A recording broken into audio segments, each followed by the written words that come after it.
Christmas is coming. Roasting some chestnuts on the fire. Yeah, Christmas is coming. Yeah, celebration and surprises. Tell all your brothers, sisters, mama and papa too. Ooh, yeah. Tell all your brothers, sisters, and mama and papa too. Oh yeah, yeah.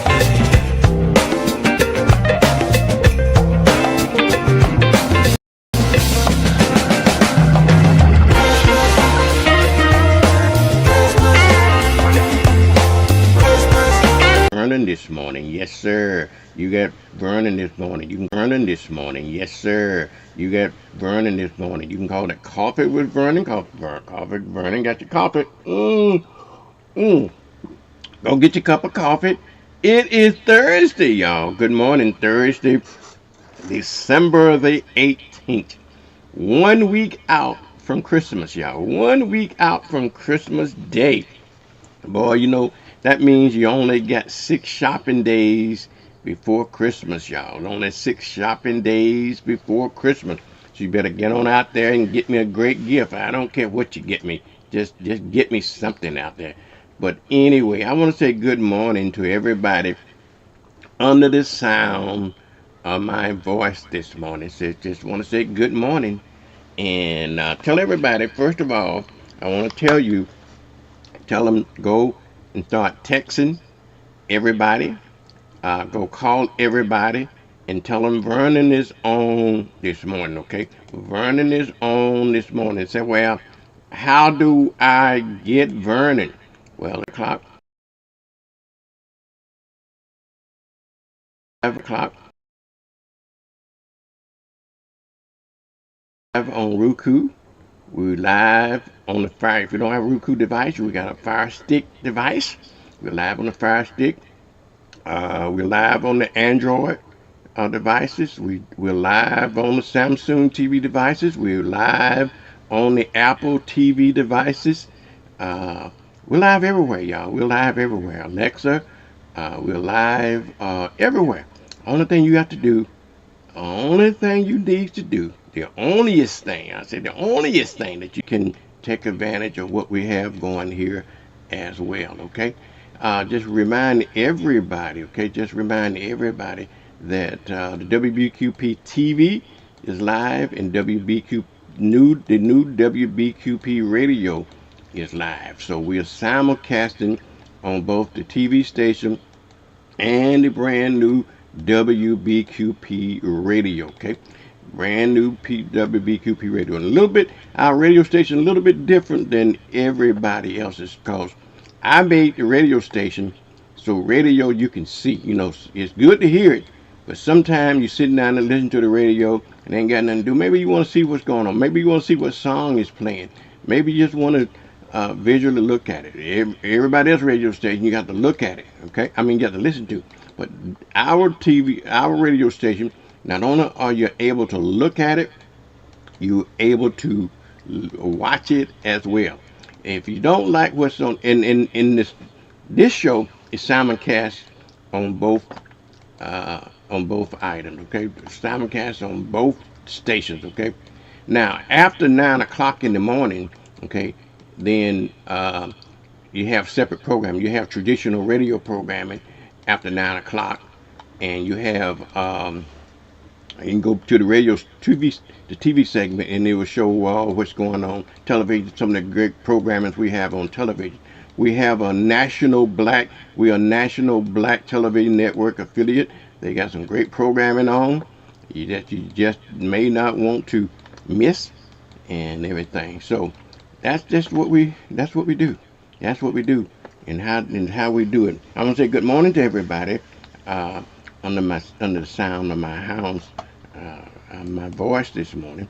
I have to remember not. I've been saying hound all these years, but this is Vernon in the morning. Vernon in the morning, and the premise behind Vernon in the morning is information. We we are going to uh, keep up the legacy that Robert Hill left this community. Okay, we're going to keep up the legacy that Robert Hill left to this community, and that is you waking up to information every morning. So if you're getting ready to go to work, getting ready to go to work, and you want to listen to it, just turn on your phone, turn on Alexa, and listen to it while you're getting ready to go to work. And then when you get out of the, getting ready to get out of the car, just keep your phone on. Just keep your phone on and transfer it to the speakers of your car. If you don't want to do that, you can go to CarPlay, Auto, Android Auto. Okay, we are there as well on Android Auto. And but the easiest thing, just right here in the palm of your hand, just keep your phone on. Okay, just keep your phone on, and you can hear. And then when you drop the kids off, and then go to work, just bring us up on the computer. Okay, just bring us up on the computer. Bring us up on the computer. Again, just type in rdo.to/WBQP. Save it in your favorites. So when you get to work every morning, and then you can have something to look at, so that your boss don't catch you. Okay, you can just put it in the background and listen to it. But anyway, good morning, everybody. Good morning. I just want to say that we got a great program lined up for you today. Let me see who we got on tap this morning. We're going to talk about, as we usually do, we're going to talk about some local news items. We're going to talk about some state news items. We're going to talk about some national news items. And after that, we're going to get into community news. Okay, after community news, then we are going to be talking about Black history. Okay, we got Black history on the tap. Then we got a motivational. Also, we want to have a motivational moment as well. Okay, motivational moment as well. Hopefully we'll be talking to Jerry McIntosh. Is on. He's on regularly on Tuesdays and Thursdays. He's on, and then we're gonna have a special guest, Mr. Derek Scott. He's the chairman of the Democratic Party here in Escambia County. So he would come on telling us what's going on the other side. And I think his guest is going to be Charles Thornton. So, Charles is a Republican, Derek is a Democrat, and it's always some good fire action when we put those two together, called the philosophy. Listen to it. If you don't want to get out of bed, just lay in the bed and say, Alexa. If you don't want to get out of bed, just lay in the bed and say, Alexa, play WBQP. Alexa, play WBQP. And hopefully Alexa should be up and running. So you can just lay in the bed and listen to it, okay? Lay in the bed and listen to me. And so you don't have to worry about it. But if you're getting up, getting ready to go to work, put on your phone, walk around the house with it, and then listen at us in the car on your phone. Put it over the speaker so you don't want to miss anything. So that hard to hear.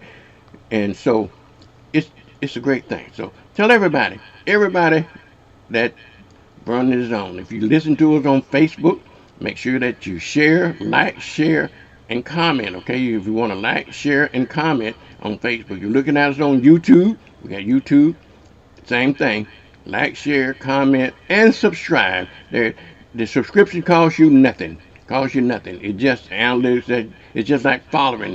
Just if you get us on Twitter and Twix and all that kind of stuff, and X, follow us on those platforms. Instagram. We're on all of the social media platforms.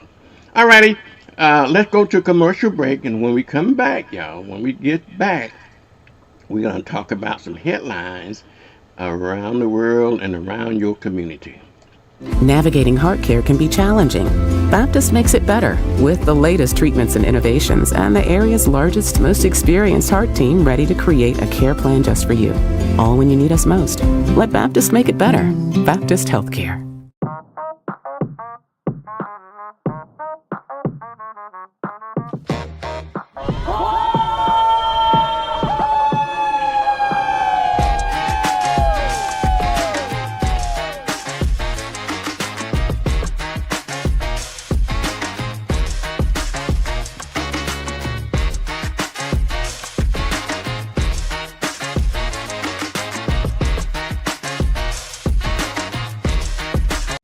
Hey, Scambia. From affordable home equity lines and home loans to high-yield checking that pays 5.05. Energy cost, it's important that home buyers maintain their bottom line of affordability. The nice thing about natural gas and natural gas appliances is that it's more energy efficient than their electrical counterparts, and at the end of the day, the utility bills are lower. Our relationship with the Pensacola Energy team is phenomenal. From customer service to their field teams, it's just a seamless process. We love Pensacola Energy. Alrighty, good morning, everybody. Good morning, good morning. You got Vernon this morning? Yeah, good morning. Today is Thursday, the day after hump day, y'all. The day after hump day. The day after hump day. What they call Thursday? We gotta get a name for Thursday. Terrific. Well, let's name it Terrific Thursday, y'all. In fact, next Thursday is gonna be absolutely terrific. You know why? Yeah, I know why. Because next Thursday, y'all, yes sir, next Thursday is Christmas Day. Yes sir, next Thursday is Christmas Day. Man, Santa Claus, I tell you the truth. I tell you the truth. Yep, that's what we say in burnt corn. We don't use the King English in burnt corn sometimes, except for the teachers and all that kind of stuff. I say truth instead of the truth. So well, at least we know the difference. So I want to say good morning to Miss Lois Pruitt up in St. Louis, Missouri. She must be up every morning, early every morning, y'all. Yeah, she's up early every morning, and she said, let's call it a tremendous Thursday. Vernon, let's call it Tremendous Thursday. Coffee time with Vernon on a Tremendous Thursday. You know, weather, let me get my coffee before it get cold, y'all. It'll wake me up and the whole 9 yards, everything. Whoo, good coffee, good coffee. If I have to say so myself. Okay, the weather, let me see what the weather, the weather is pretty decent out there, but they are in Pensacola, Florida now. We are expecting rain. Okay, we're expecting rain in Pensacola this morning. Okay, we're expecting rain, so you get that. It's a good 62 degrees according to my weatherman. Okay, so you know how that goes with the weatherman. But there's a high percentage chance of rain today, so you don't have to get your umbrella out this morning. Okay, get your umbrella out this morning. Okay, and so y'all ready for some headlines? Just some headlines in what's in the headlines today. Well, I want to start on the local front again. Okay, and always starting off with the worst news first. They found a man dead in a fire. So, in a Pensacola paint shop, an abandoned paint shop, happened. The deputy was driving around on his regular tour about 3:30 in the morning, and he saw this building on fire. He called the fire department. They came in and they put the building out. When they did a search of the building, they found a man deceased in the building. So they sending him on for a autopsy. The building did not have electricity in it. It had been cold, so they are assuming that was started with some form of fire. But you never know. But you never know. So you have to make sure that the autopsy will reveal the official cause of death. Okay, the official cause of death once it is done. Okay. Another thing that's going on in the local arena, you know, we reported a couple of days ago on 3 people. I mean, there are 4 people out of Santa Rosa County that stole a car. And they crashed it here in Escambia County, and they were arrested. At least one of it was 4 individuals, as I understand it, and one of them pointed a gun at a deputy, and 2 shots was fired, but luckily nobody was injured. Luckily nobody. They apprehended 3 of the 4 individuals. So the 4th person, as I know it, is still at large. But they arrested them for vehicle theft, and in fact they're thinking that they was doing they had saw one of the vehicle theft ring, because that was one of probably 10 cars that had stolen, according to the report that we're getting. 2 food vendors, and I told you about that. The 2 food vendors, you might want to check when you buy your food. Make sure that you pay attention to the inspection stuff. Okay, inspection stuff on when you get your food. There's 2 food trucks. I believe it was Mexican La Pita and the DJ Mobile Kitchen was cited for what they call high violations. Now, what high violations mean, I don't know. Maybe it means roaches and rats. You got to look that up. So go to your news source and find out what that means. But the good part about that, y'all, when the Department of Health, they do their inspection regularly, but the good part about it, on the list of inspections, they only found 2, but 17 of the number of inspection they did, 17 received perfect score. Okay, and so you look it up. If you make sure, you can look it up on the website. Look it up on the website. For your restaurant, your favorite restaurant that you eat at, you might want to check. You may want to check the food inspection thing to make sure that they're treating you right. All right. Speaking of accidents again, in Warrenton on last night, that 3 people were hospitalized in a motorcycle car crash on New Warrenton Road.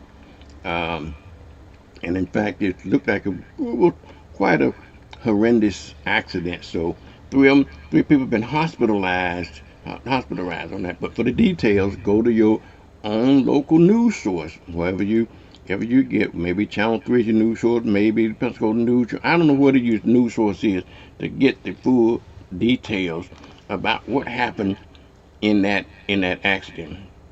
And like I said earlier, they have not found that 4th suspect in that other event. Also, a 42-year-old man was arrested in Santa Rosa County yesterday and charged with multiple felony drug accounts. Okay, the traffic stop was a result of the deputy say an equipment violation. They didn't say what type of equipment violation, but when he went to I guess when he pulled it over, the deputy smelled the odor of marijuana, which then resulted into the car being searched. And when they searched the car, they found several sources of drugs, marijuana and stuff. So he was charged with possession of drugs, fentanyl, marijuana, with the intent to sell. Okay, so he's in some trouble, y'all. As we said in Burnt Corn, he's in some trouble. Yep, he's in real trouble. Again, another accident happened where a car crashed into a pediatric center on 12th Avenue yesterday. Nobody was hurt, thank God. Nobody was hurt. So follow this story if you want to know a little bit more about that. Follow this story in your local news source. There's another 4 vehicle pileup. Okay, it's Christmas time, and it looked like the main accidents always increase during Christmas time. But there was another vehicle crash, leaving 1 person injured in Escambia County, where it involving a Mack truck and a couple of 1 SUV and a couple of vehicles. So, but nobody was injured in that crash. But it's a 4-car pileup, if you will. You gotta be careful about that. Okay, be careful when you're driving around town. Make sure you buckled up And you got to be doing some defensive driving here, okay? Do some defensive driving, because the other drivers not always being paying attention, okay? Not always paying attention. Whether they're distracted in some shape, form, or fashion, and a high percentage of the cases being distracted is because they're being distracted on their phones. Okay, so be careful about that. Okay. Also in the news, in the local section here, an 84-year-old man was sentenced to 30 years in prison, y'all. 30 years in prison for violation of probation. Okay. And what he was sentenced for originally, he was a sex offender. Okay, a sex offender, and he had spent, I guess, like 3 years in jail, and then they give him so many months or so many years of probation, and he couldn't still stay out of trouble. Okay, his probation officer, how did they determine this? I don't know, but they determined he was involved with pornography on his computer, and so therefore a 3-year prison sentence and probation. He had an original 30-year sentence. They only give him 3 years, and then he had to do the rest of it on probation. He couldn't do that, so they sent him back to jail for 30 years. Wow, isn't that something? Isn't that something? Well, let's look at a little bit stuff on the good side. Okay, it's Christmas time, and if you want to give a gift of life. Okay. Give the gift of life. Become an organ donor. Okay, consider that. When you get your driver's license, or you go down to DMV, just say that you want to be an organ donor. Okay, I'm an organ donor. So I figured, well, by the time nobody's gonna need my old parts, no way. But somebody might. Okay, somebody might. I want to make light of this. I just want to make sure that consider that. Consider being an organ donor. And because somebody else can use some of your parts. You're not going to need them after you close your eyes. So why can't somebody else benefit from them? Okay, sometimes we don't like to do that. But think of this way. Think of it this way. Okay, if you are a organ donor, you get to live on even after you're gone. Think about it from that perspective. You get to live on where you're gone. Somebody else, you can extend somebody else's life. So sign up to be an organ donor. Now I said all of that to say, y'all. Yeah, I said all that to say is that a lady gave her father and I guess it happened to be Christmas time, but not just for Christmas. But she gave him a kidney donation. Give her a kidney. He had been on the kidney donation for a long time. They say it probably could take up to 10 years for him to get a match for his kidney. So him and his daughter decided she's going to donate a kidney to her daddy. And initially, I don't know how this works, but initially they was up in Chicago or another city, and it was rejected. Said she wasn't a match for it. How does she, when she came to Pensacola, Sacred Heart said, yeah, you are a perfect match for your dad, and therefore she did donate her kidney to her dad. That's a good life story that you might want to read. Okay, you might want to read. I had a joke about that when I told on the Blues Hound show one time, and like I told you, just like I do on the Blues Hound show, even in this show, even in the news, I sometimes take a pause and inject my personal opinion in this, and I want to take a pause now and just tell you about a joke that I told on the Blues Hound show about that donation. A man was in need of a blood transfusion. Okay, a blood transfusion, and he and his wife, not him, but his wife, was in dire need for a blood transfusion. So he gave her his blood. Okay, then he got better and everything. Then they ended up in a contentious divorce. And he gets mad at her, right? This is a joke now.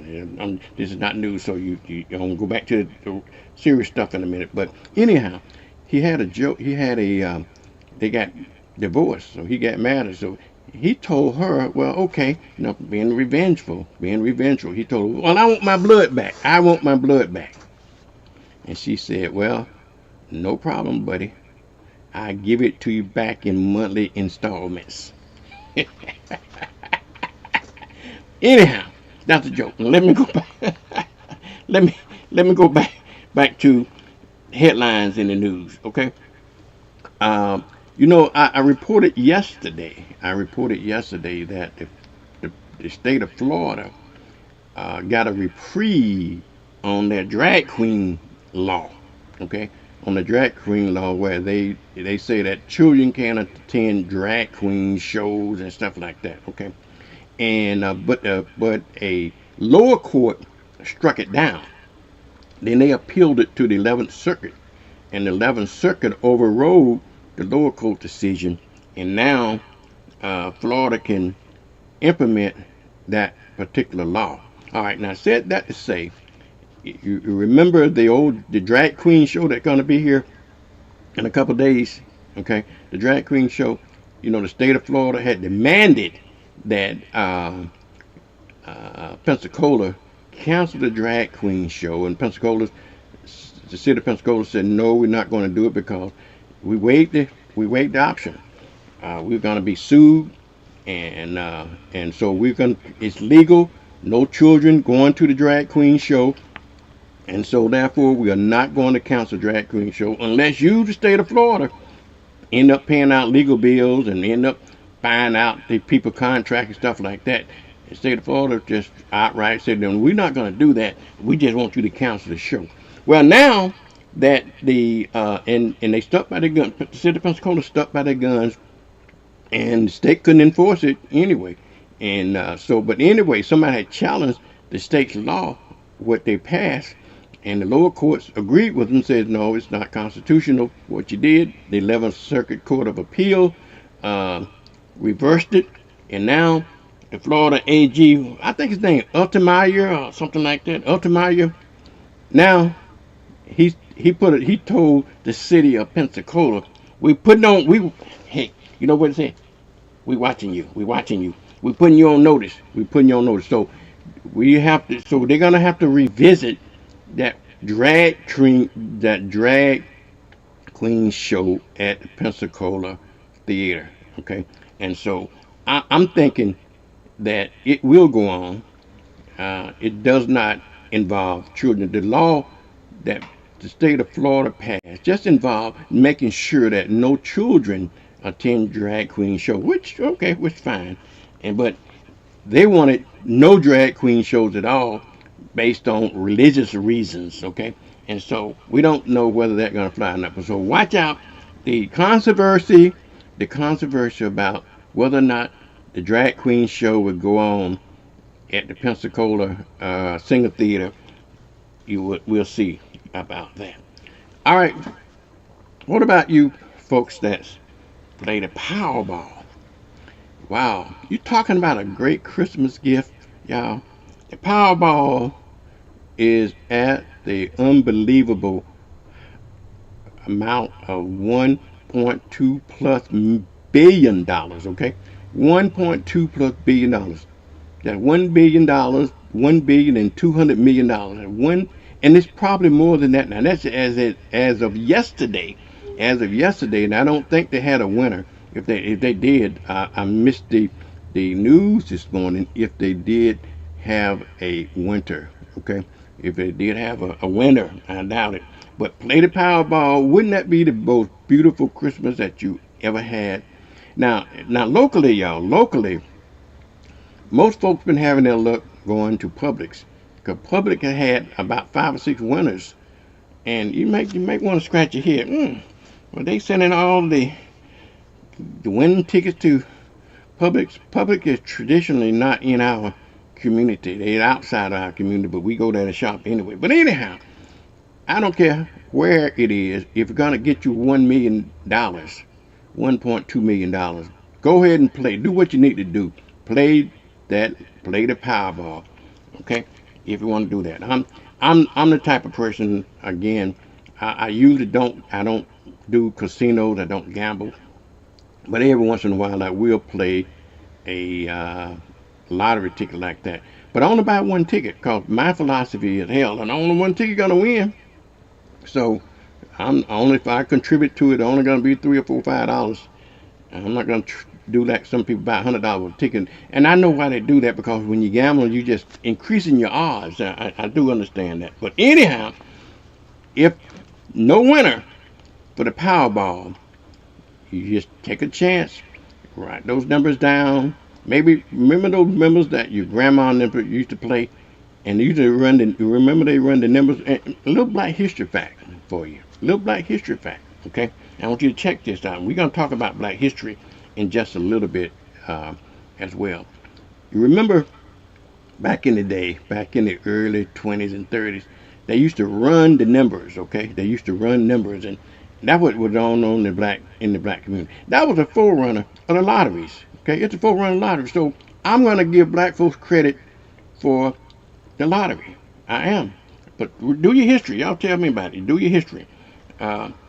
Also, they arrested a man. A little bit more news on the local side. They arrested a man. I think it yesterday for having an unregistered machine gun device. Okay, they. I can't. I don't forget one of those beauty pageant contests. They stripped her title because of a racist gesture that she used. She won. She was Miss Universe or something like that from I don't forget what country it is. Maybe Brazil or something like that. I can't remember which country it was. Okay, but she was stripped of her title because of a racist gesture that she used on social media. Now, that begs to say, y'all, be careful what you put out there on social media. Lord have mercy. I mean, people put all of their business out there on social media. We know when you're gone, so we can rob your house. We know all of your business out there. Good business, bad business, all your business. Why are you putting your business out on social, out to the world to see? In her case, even before she became Miss Universe, she had tweeted out, or something, went on social media, and she was having lunch at a Chinese restaurant, and then she did this like squinted her eyes like this to make that I'm eating that Chinese restaurant kind of a thing. And that post, if you will, or that infuriated Asian Americans. Okay, infuriated Asian Americans, and she did that long before she became Miss Universe. But there's more to the story here, y'all. Be careful what you put out there, because it could come back to bite you. Okay, could come back to bite you. All right. So, and that's what happened in her case. Okay, it came back to bite her. Also on the national news front, a museum had to pull Trump's wax figure. Okay, why? Because they pulled it because every time somebody comes in there, they punches it. Okay, so they're using his wax figure as a punching bag, so the museum had to pull that wax figure. All right, more news on the national scene involving the Trump administration. Trump's chief of staff, Miss Susie Wiles, y'all heard of her. She wrote a book. She wrote a book on the Trump administration, and a very pointed book. And she started name calling.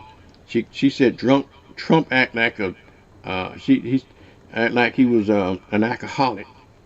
And even though Trump doesn't drink, so he says. Okay, you can't tell me. I don't know. I never seen a fool as big as he. But anyhow, you can't tell that he's drunk. Look at his slurred speech. Look at the crazy things he does. I think he's drunk all the time. But that's my little side piece comment. But Susie Wiles made that comment that he had an alcoholic behavior. I think what she called it. And then she said J.D. Vance into a conspiracy theory, which we all know, and Pam Bondi. All that. I mean, she dropped some nuggets. She dropped some nuggets there that kind of raised eyebrows at the Trump administration. But with they don't want to be embarrassed about it. They're trying to control the narrative by owning some of it. And sometimes that works. That strategy works. Okay, if you own the narrative, then what folk gonna argue about? Blues Hound, you ain't nothing but a drunken cussing sailor. Okay, if you deny it, you give people an opportunity to take a lot of shots at you. You say, okay, yeah, I am. So what?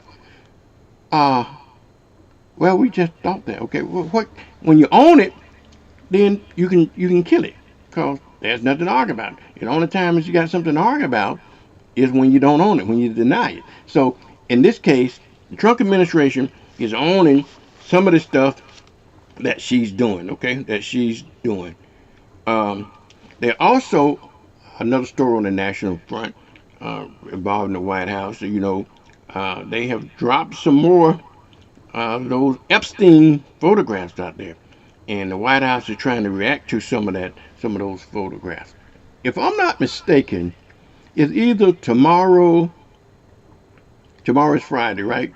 Either tomorrow or either next Friday is the deadline. I got to look it up, but you can look it up since you're going to be fact checking my stories here. You can look it up. I think it's either tomorrow or next Friday where they're going to have to, by law, turn over all of the Epstein's files, okay? All of the Epstein's files, okay? Well, Santa Claus, you better hope it's next Friday after Christmas. If you're Santa Claus on that Epstein list, I don't know what's going to happen if we find Santa Claus' name in that. A lot of prominent names on there, y'all. So we want to make sure that Santa Claus' name is not on there. Another crazy thing that this crazy president of y'all's, okay? If you see, he put, all the past presidents, on the wall of fame, if you will. This fool, I call your president a fool, okay? And I stand by what I said, okay? Because that's my opinion about him. If you look at him, this drunken-looking fool, okay? He put plaques under Biden and Obama's portraits in the White House, saying that they are the worst president ever, and all his crazy rants. Okay, all this crazy rant. He made a gold plaque. Okay, made a gold plaque to put under those presidents' items that he didn't like, such as like Bill Clinton. He put some stuff on there. If that's not a sick man, nothing else is. If you don't think your president, Donald John Trump, is not a sick person, something might be wrong with you. Okay, don't let your eyes fool you. Okay, don't let your eyes fool you. Something is going on. Okay, something is going on. So I think it's time to pull out the 25th Amendment, if you ask me. I think it is. Why would we, the United States of America, the most powerful nation in the world, be so embarrassed by him on the international stage? Okay, get off your opinion, Vernon, go back to some news fact.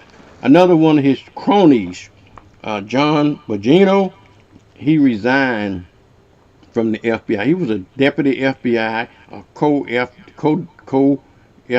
something. He was some appointment. He was a conspiracy theorist, and he was one of the main one floating conspiracy theories about the FBI. Him and the FBI director, Mr. Cross Eyes. I can't call his name right now, but you know what I'm talking about. That is in charge of the FBI. Both of those individuals was conspiracy theorists. Okay, conspiracy theorists, and now they're in charge of the FBI. And I guess when they went there, they found out it wasn't as what they thought. Okay, but anyway, this guy by the name of Dan Vernon, he was a podcaster and a conspiracy theorist, so he resigned from the administration. yesterday. Good riddance. So long. Have a good life. You're gonna do it in January. You sure you don't want to do it before the holidays, buddy? Go ahead. Okay. Also on the national news side, there was two things regarding health care. Okay, regarding health care. They were forced to vote yesterday to vote on a health care plan. Okay, and it's I don't know what in the hell they came up with, but you got to look at it. It's nothing to need to be concerned about.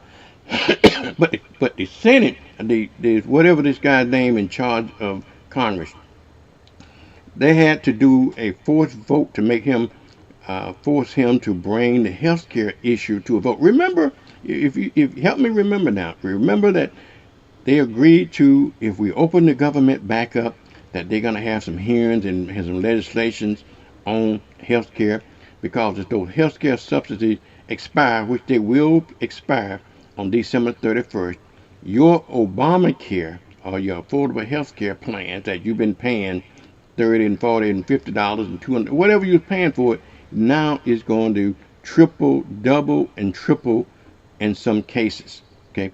In other words, most folks are not going to be able to afford health care. Okay. Health care insurance. Okay.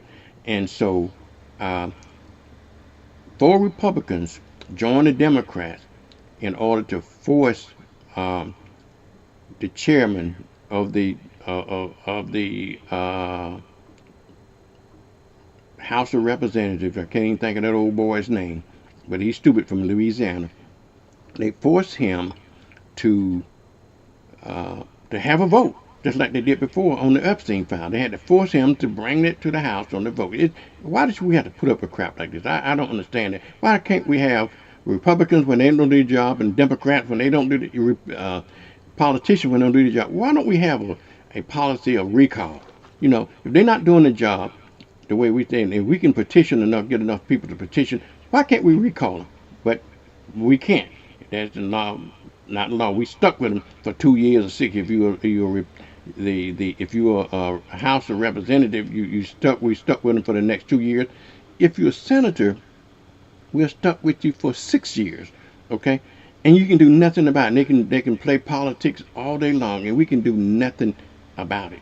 So, in other words, at least 4 Republicans had enough spine to partner up, reach across the aisle with the Democrat to force a vote on the health care, rather than Mike Johnson, that's his name, rather than him having a vote. He knew he got to do the vote, but he playing dirty politics.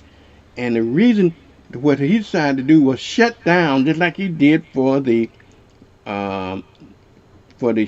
shutdown, instead of for the Epstein file. Rather than having a vote, he sent them home on vacation. We paying these fools for nothing.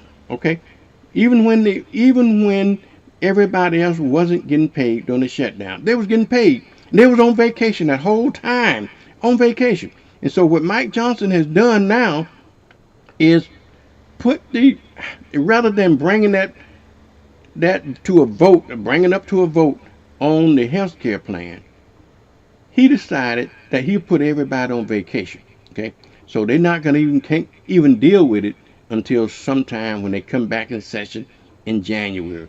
So they delay and delay. When they can't have their way, then they just delay it as long as they can. So now we won't have the vote.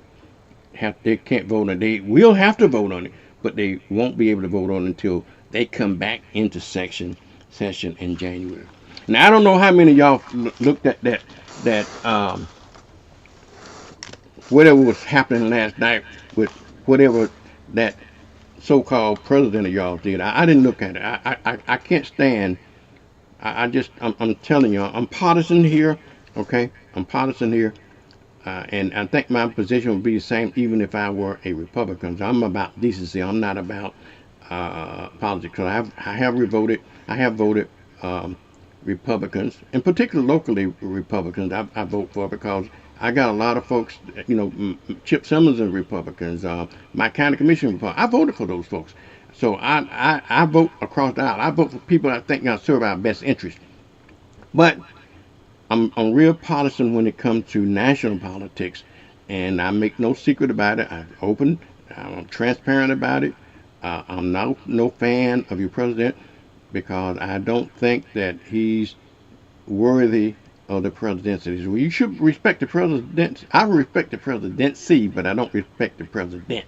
Okay, I respect the office, but I don't respect the man. The reason I don't respect the man because the man don't even respect himself.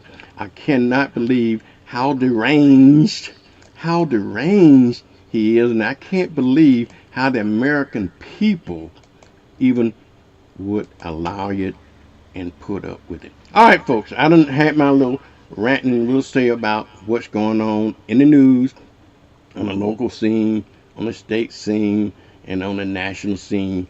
And they said, well, you're supposed to be reporting the news. Well, so do CNN, so do Fox. They report the news, but they report what I call opinionated news. So I'm entitled to my opinion about something. I know you don't agree with me, and that's okay. We can agree to disagree about some of the issues, and that's fine. And speaking of agreeing and disagreeing on political things, hopefully we're going to have Derek Scott on. He's the chairman of the Democratic Party here in Escambia County.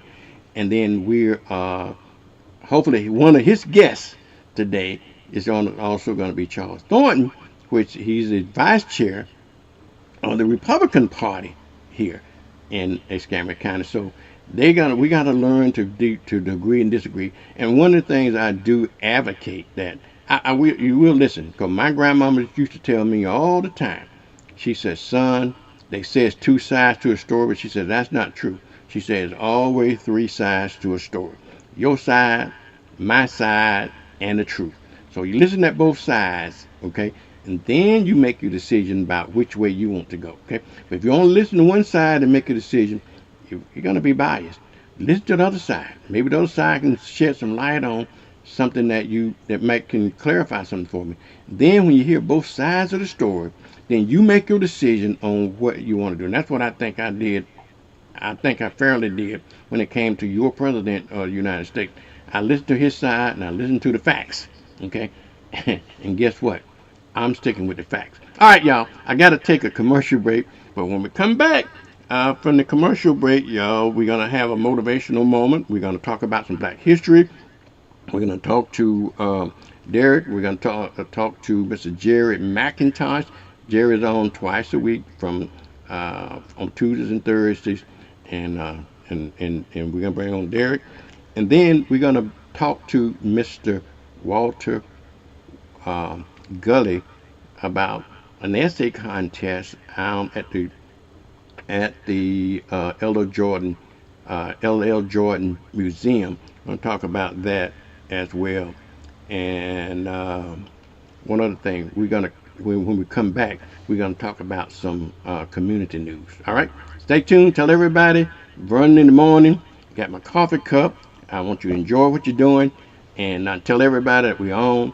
If you're on Facebook, share it. If you're on YouTube, share it. If you are listening on your radio, you listen to you on your telephone, you listen to television, just tell everybody that Vernon is on this morning. Some mobile companies make it hard to get a good deal. But at Cox Mobile, we know there's a better way to save. A smarter way. That's why we run on the network with unbeatable 5G reliability without breaking the bank. You'll pay as low as $30 per line. It's a win-win. Cox Mobile, the smart way to mobile. Looking to start a career or change your current career? Pensacola State College is the place for you. Choose from short-term, high-demand career and technical education programs ranging from commercial vehicle driving to medical assisting. Call 850-484-2000. The State Farm Personal Price Plan helps you create an affordable price just for you. Call State Farm agent Arthur Searcy for your personal price plan today. I remember these. Will I have the money to send my kid to college? Well, that's specific. How long has that been there? 7-letter word for a bank that helps you reach your goals. Synovus. Order for Synovus? Thank you. Are you Synovus? Yes. Are you gonna ask or should I? A solid financial future doesn't happen by chance. Let's talk about your potential today. Morrison Son Funeral Home has been in business since 1913. Hi, I'm David Hawkins, the owner of Joe Morrison Son Funeral Home, saying we are a full-service funeral home. We offer pre-need funeral planning. We have a newly remodeled chapel and conference facility. Stop by and see us today. We have 9 vehicles, all waiting to service you. At Joe Morrison Son Funeral Home, we appreciate your stopping by. On behalf of all of our family here at Joe Morrison Son Funeral Home, thank you so much for allowing our family to serve you. Viola's Menswear, 2727 West Cervantes Street, Pensacola, Florida. Gentlemen, fine clothing at an affordable price. Suits starting at $139. Dress, shoes, hats, and accessories. Here at Viola's Menswear, 2727 West Cervantes Street in Pensacola, Florida. Call today at 429-7146, 2727 West Cervantes Street in Pensacola, Florida. All right, welcome back to Vernon this morning. Yeah, you got Vernon in his coffee cup this morning.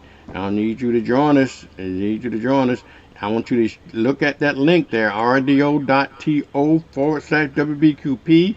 And if anybody that need to get us, that's how they can get us, y'all. They can get us using that code there. Just type it in any browser and you can get us. In fact, you can not only we can get us on that, but you can get the television station and the radio station on that app. Download it onto your phone and tell everybody that we are on.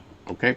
All right. Now, another thing that we intend to do, we're going to add to the segment here. We just started this segment, trying to carry on Mr. Hill's legacy, the Hill in the Morning legacy. But he started his show off every morning with prayer. Dr. J.O. Gaston had a motivational prayer moment for us, and we're going to continue that tradition as well. Okay, we're going to continue that tradition as well. So hopefully by the beginning of the year, we can add that segment in there, so that Dr. Gaston is very highly motivated person as well. Also, hopefully we're going to get Mike Howard back. He's a very motivational person as well. Okay, so we intend to make the show a little bit bigger and a little bit better as we go along here. All right, let's get into some community news. As I was saying earlier, the Ella Jordan House, Ella Jordan House is going to hold a MLK Black History essay contest. And we're going to have Mr. Walter Gully. He's the chairman and the president, if you will, of the Ella Jordan House. We're going to have him on about 8:30 to talk about this essay contest. And it's involved monies, okay? It's involved monies, if you will. There's a $500, there's a $500 prize, first prize, first prize that goes with that, okay? Yep. Then second prize is $300, and I think third place prize is $100. So we will talk to Walter about that as we go along, okay? Also, we are going to be dealing with we got the Gospel Soul Bowl, okay? The Gospel Soul Bowl is going to be next year, okay? January the 4th. If you hadn't gotten your tickets, Dr. Eddie Steele is holding his 10th annual Soul Bowl. It's going to be at the First Baptist Church of Warrenton at 105 Gulf Beach Highway, where the illustrious Dr. James H. Miller pastor, y'all. And they got all kinds of acts on there. Oh, Lord. They got, Dr. Miller is a is a singer in his own right. He can throw down. But along with him, they're going to have the spiritual persuaders. They got the Fleshman Singers of Cleveland, Ohio. They're going to have the Besters of Slidell, Louisiana, where the old blues man is from. They got the Browns 4 of Memphis, Tennessee. They're going to have the Vestos Children coming back. They're going to have Dr. James McKee and the Humble Spirits of Thomasville, Alabama. They have Ruth Black and the Harmonettes of Andalusia, Alabama. They're going to have a whole host of local artists like Deacon Michael Jackson, a whole bunch of folks. You just don't want to miss this show, okay? You just don't want to miss this Gospel Soul Bowl. And the tickets are only $30. Donations are $30 in advance. If you got to pay at the door, you're going to have to pay a little bit more at the door, $35 at the door. And if you got children under 12, they are admitted free. So if you want to get your tickets, give them a call. Give them a call at 850-525-7188.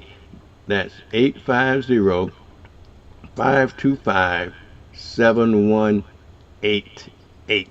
Or you can pick them up at the Goodfellows Barbershop or the Original King's Barbershop, the Grease and Go Food Vendor, and everything. So you definitely don't want to miss it. And tell them that you heard it right here on the Vernon's Morning Show, okay?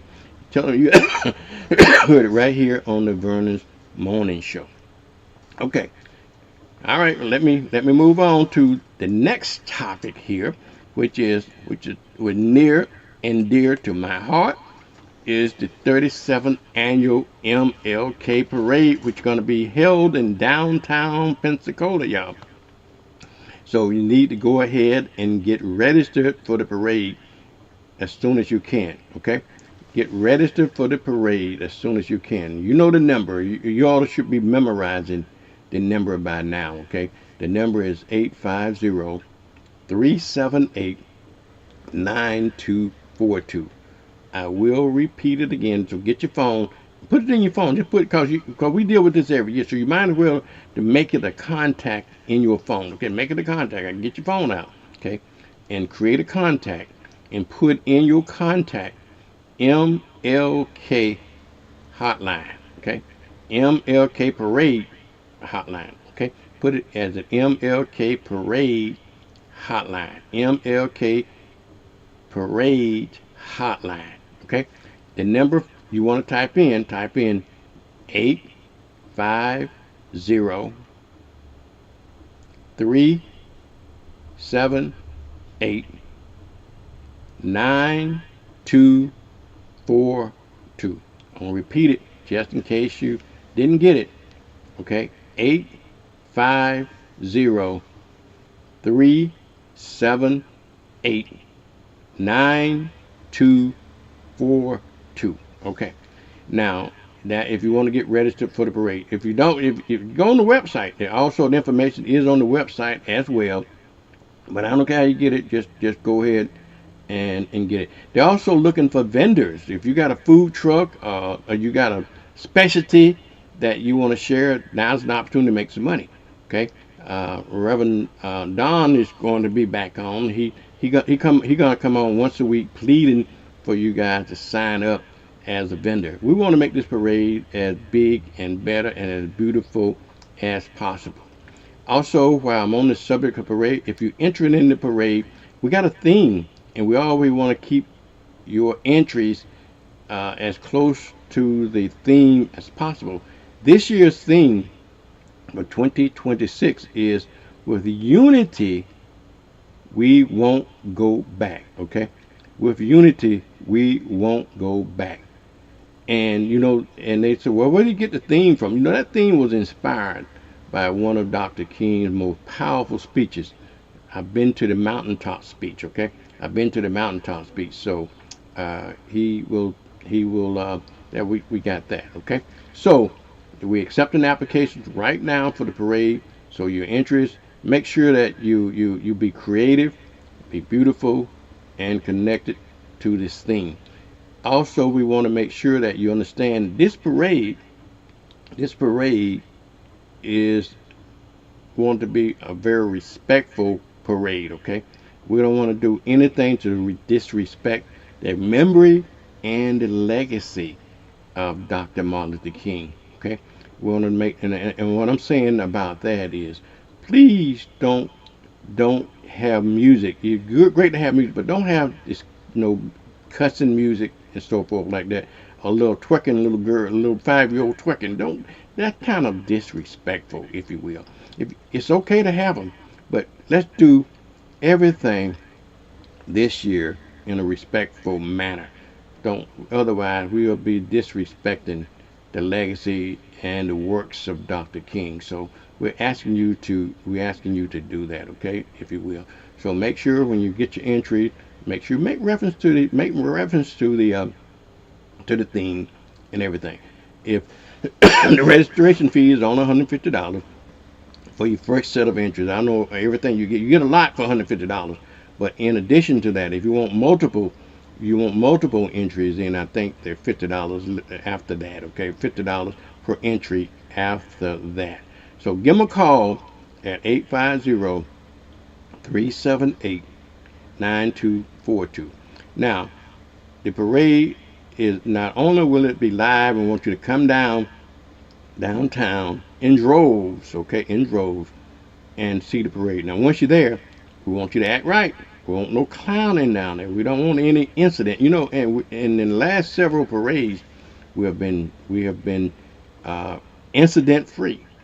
I can't say that for all of the parades. Some parades we have had a few incidents that occurred down at the parade, but now make sure that, again, be respectful of the works of Dr. King. So we want it incident free, okay? We want it incident free. So when you come down, just like your mama tell you, don't embarrass me in front of them white folks, okay? Don't embarrass me in front of them white folks. That's what my mama and grandmama used to tell me all the time. So we ain't doing it for white folks. Do it for yourselves, okay? Do it for yourselves. Make sure that we set the example, because we always have had the most longest and the beautiful parade in Pensacola.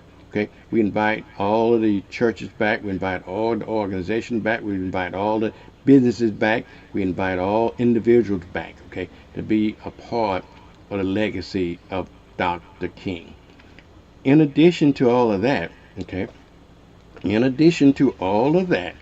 we are going to also broadcast the parade live.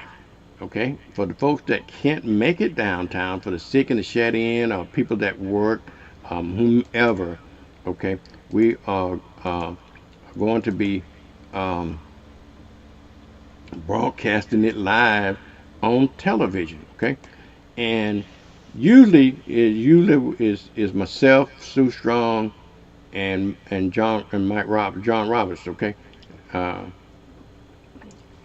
This year, Sue hadn't been able to do it for the last couple of years, and we are going to have our great buddy, our local Oprah. That's what I call it, the local Oprah. That's Miss Linda Sunshine Moore. Linda will be helping us broadcasting the parade. Linda, Blab TV. Linda has a show on every day from 9 o'clock a.m. live show every morning, 9 o'clock on Blab TV. If you hadn't checked it out, you need to check it out. When it follows my show. You want to? That's okay. We're in this together. You want to tune away from WBQP and you want to tune away from WBQP and go to Blab TV. Great. Okay. Or maybe we can start doing some simulcasts of that show. I don't know, but she got a great show. You need to look at it. If you missed her show, I believe it's repeated again. I think it's repeated again at about 6 o'clock. Okay, 6 o'clock. Also, speaking of the same thing, my show is also is repeated at 4 o'clock. Okay, 4 p.m. So if you missed the morning show, tell everybody to go to WBQP to look at it on TV at 4 o'clock, or they can go back and look at it on YouTube anytime, or they can go back and look at it on Facebook for the next 30 days, because I think Facebook take it down after 30 days, okay? but YouTube stays on it. So if you missed it, just missed our show, just do that. I don't know about Linda's show. We're gonna have her on, so she can promote her show. Because she got some real interesting guests. It's about the black community, y'all, and she hopefully she gonna also be hosting the parade with me and Jim Roberts. Okay, so it's also going to be live on Blab TV. It's going to be live on WBQP TV, and it's probably going to be live on WBQP 12.1 and 12.8, and we'll get a chance to replay the program throughout the month. If you missed it that day, don't worry. You get a chance to see it repeat on the broadcast part of it. And again, just like everything else, everything is on social media. If you missed it, just go to YouTube. Just go to the WBQP TV YouTube, subscribe. Don't cost you nothing, and look at it on WBQP YouTube or the WBQP Facebook page, or So if you don't want to miss that, all right. Now, with all of that said, this is going to be this. Not only is the Pensacola parade is going on, we also got the Milton parade. Okay, the Milton parade is going to be on Stewart Street, 9 o'clock in the morning. Okay, 9 o'clock in the morning. So you got the Milton MLK parade. Then, following the Pensacola parade at 11 o'clock, then we're going to move up to Cantonment. Cantonment has a parade starting at 4 o'clock in the afternoon. So you're going to make a whole day of parades, MLK parade, on January the 19th, okay? You got a whole day of parades, okay? Now, what about other activities, okay? What about other activities? All right, let me run down the other activities. On Thursday, because we're going to kick off this whole MLK weekend, starting on Thursday. We're going to kick off the MLK weekend, and there are many other things that are going to be happening throughout the MLK weekend that I may not know about. If I don't know about y'all make sure y'all send me the information. Text it to me at 850-293-5007, or give me a call. Or I don't do Facebook a lot, but I'm an old school. Just text it to me or email it to me. You just email it at WBQP@WBQP.com. Very easy, WBQP@WBQP.com. Or just give me a call at 850-293-5007.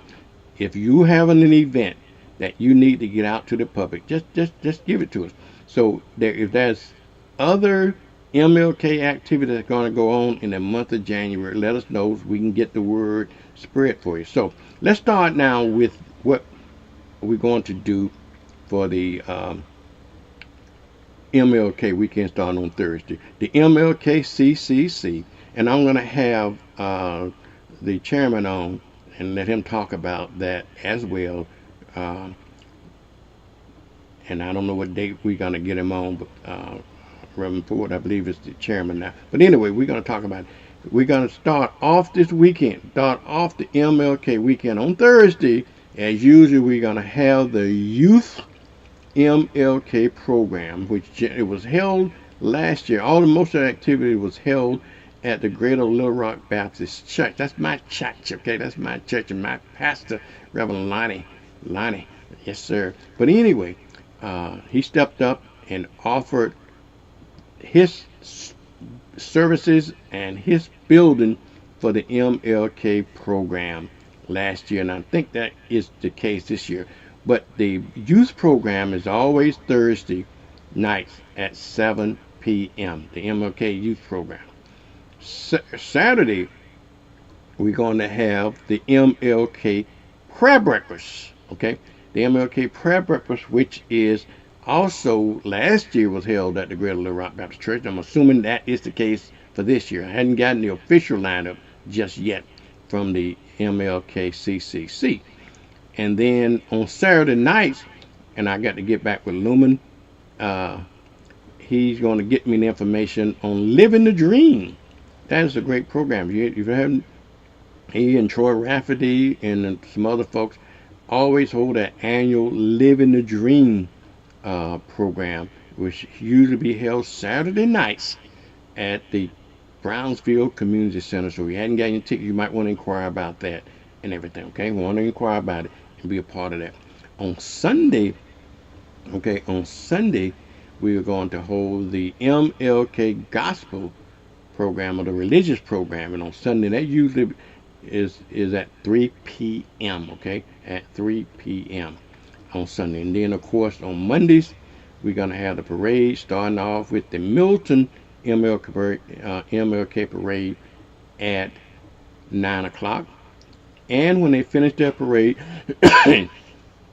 you got time to go to Milton parade and then be back to Pensacola for the Pensacola parade, and then leave the Pensacola parade and go to the Cantonment parade. But when the Santa Rosa County MLK committee finished the Milton parade, then they have a MLK block party starting around 12 noon. Okay, for you in Santa Rosa County, you don't want to miss that. Got a lot of activities going on and so forth. Okay, MLK block party.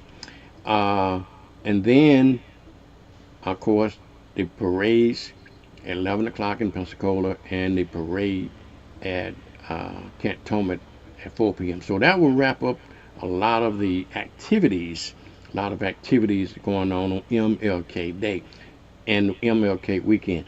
If you continue to look at WBQP, we're celebrating MLK all month. We got a lot of MLK programs, a lot of MLK speeches, and I have a lot of MLK vignettes running throughout the month of January, honoring the works and the times of Dr. Martin Luther King. So you surely you don't want to miss some of the activities that we have. We got some great programming involving Dr. Martin Luther King. Okay, which leads now into February, which is Black History Month, and we'll talk about Black History Month a little later on into the program. We're going to have some Black History vignettes, if you will, and I still got some Black History vignette I'm going to show you as well. Okay, and well, let me go to a commercial break, and then let me show you a Black History vignette. Okay, when we do our Black History, because I don't want to miss that. Sometimes I get tied up for time and don't want to miss it. But anyway, let's do a little Black History, and when we come back, we're going to be talking about a little bit about Black History. Hopefully that we're going to be talking to Jerry McIntosh and Derek Scott and Mr. Walter Gully as we go along here. All right, y'all. I'll be right back.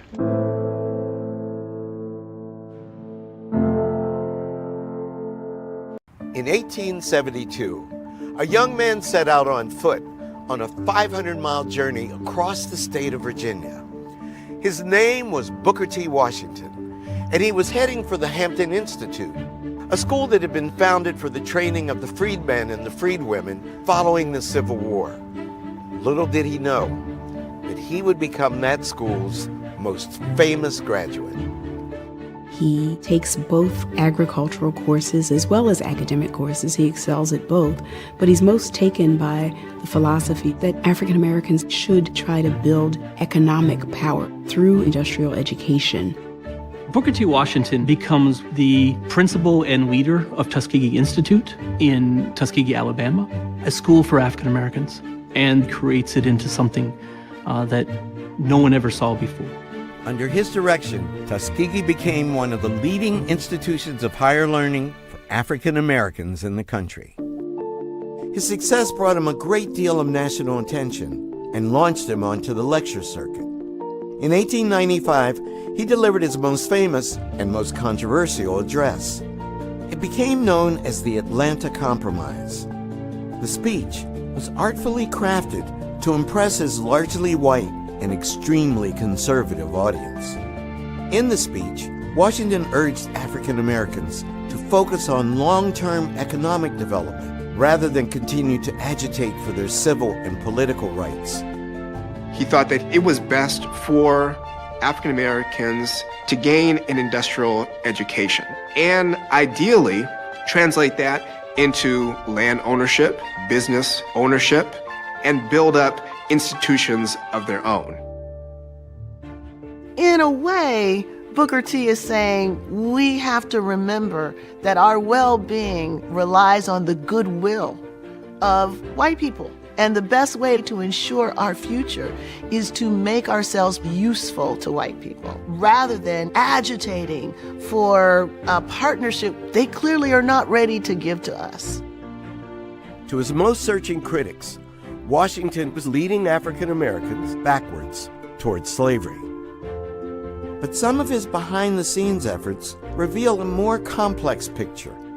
At the same time as his public-facing politics were accommodationist, he's also funding anti-discrimination lawsuits challenging Jim Crow segregation. So he understood the problems of segregation. He was trying to find a way for the masses to survive and endure until the context changed.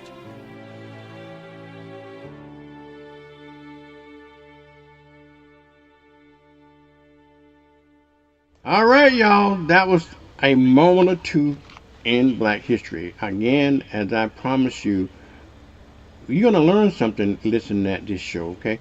And since Black history has been under attack here in the state of Florida and around the country, my job and my responsibility is that I'm going to keep Black history alive 24/7, 365 a week on WBQP TV, okay?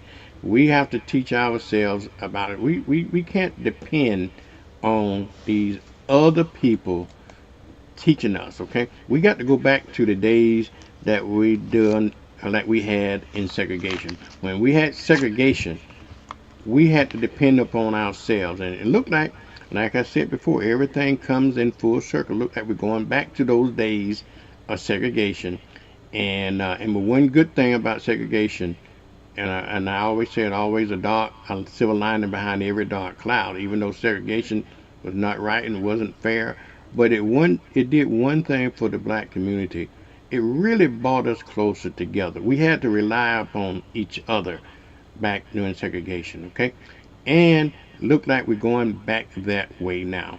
I got my own opinions on how I thought integration was better. I don't know whether it's better or not, okay? I don't know. I would advocate segregation over integration, but don't get me wrong when I say that. Nothing was wrong what was wrong with segregation was that we did not have the same rights and same benefits of our white counterparts.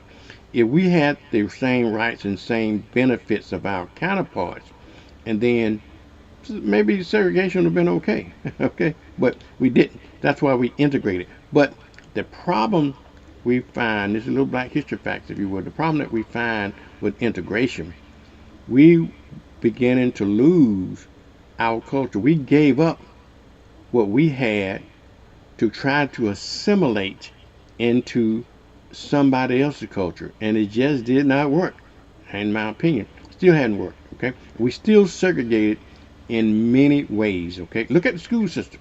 Look at the school system. You get a few sprinkling of white folks in the class, but they send their kids to private school, okay?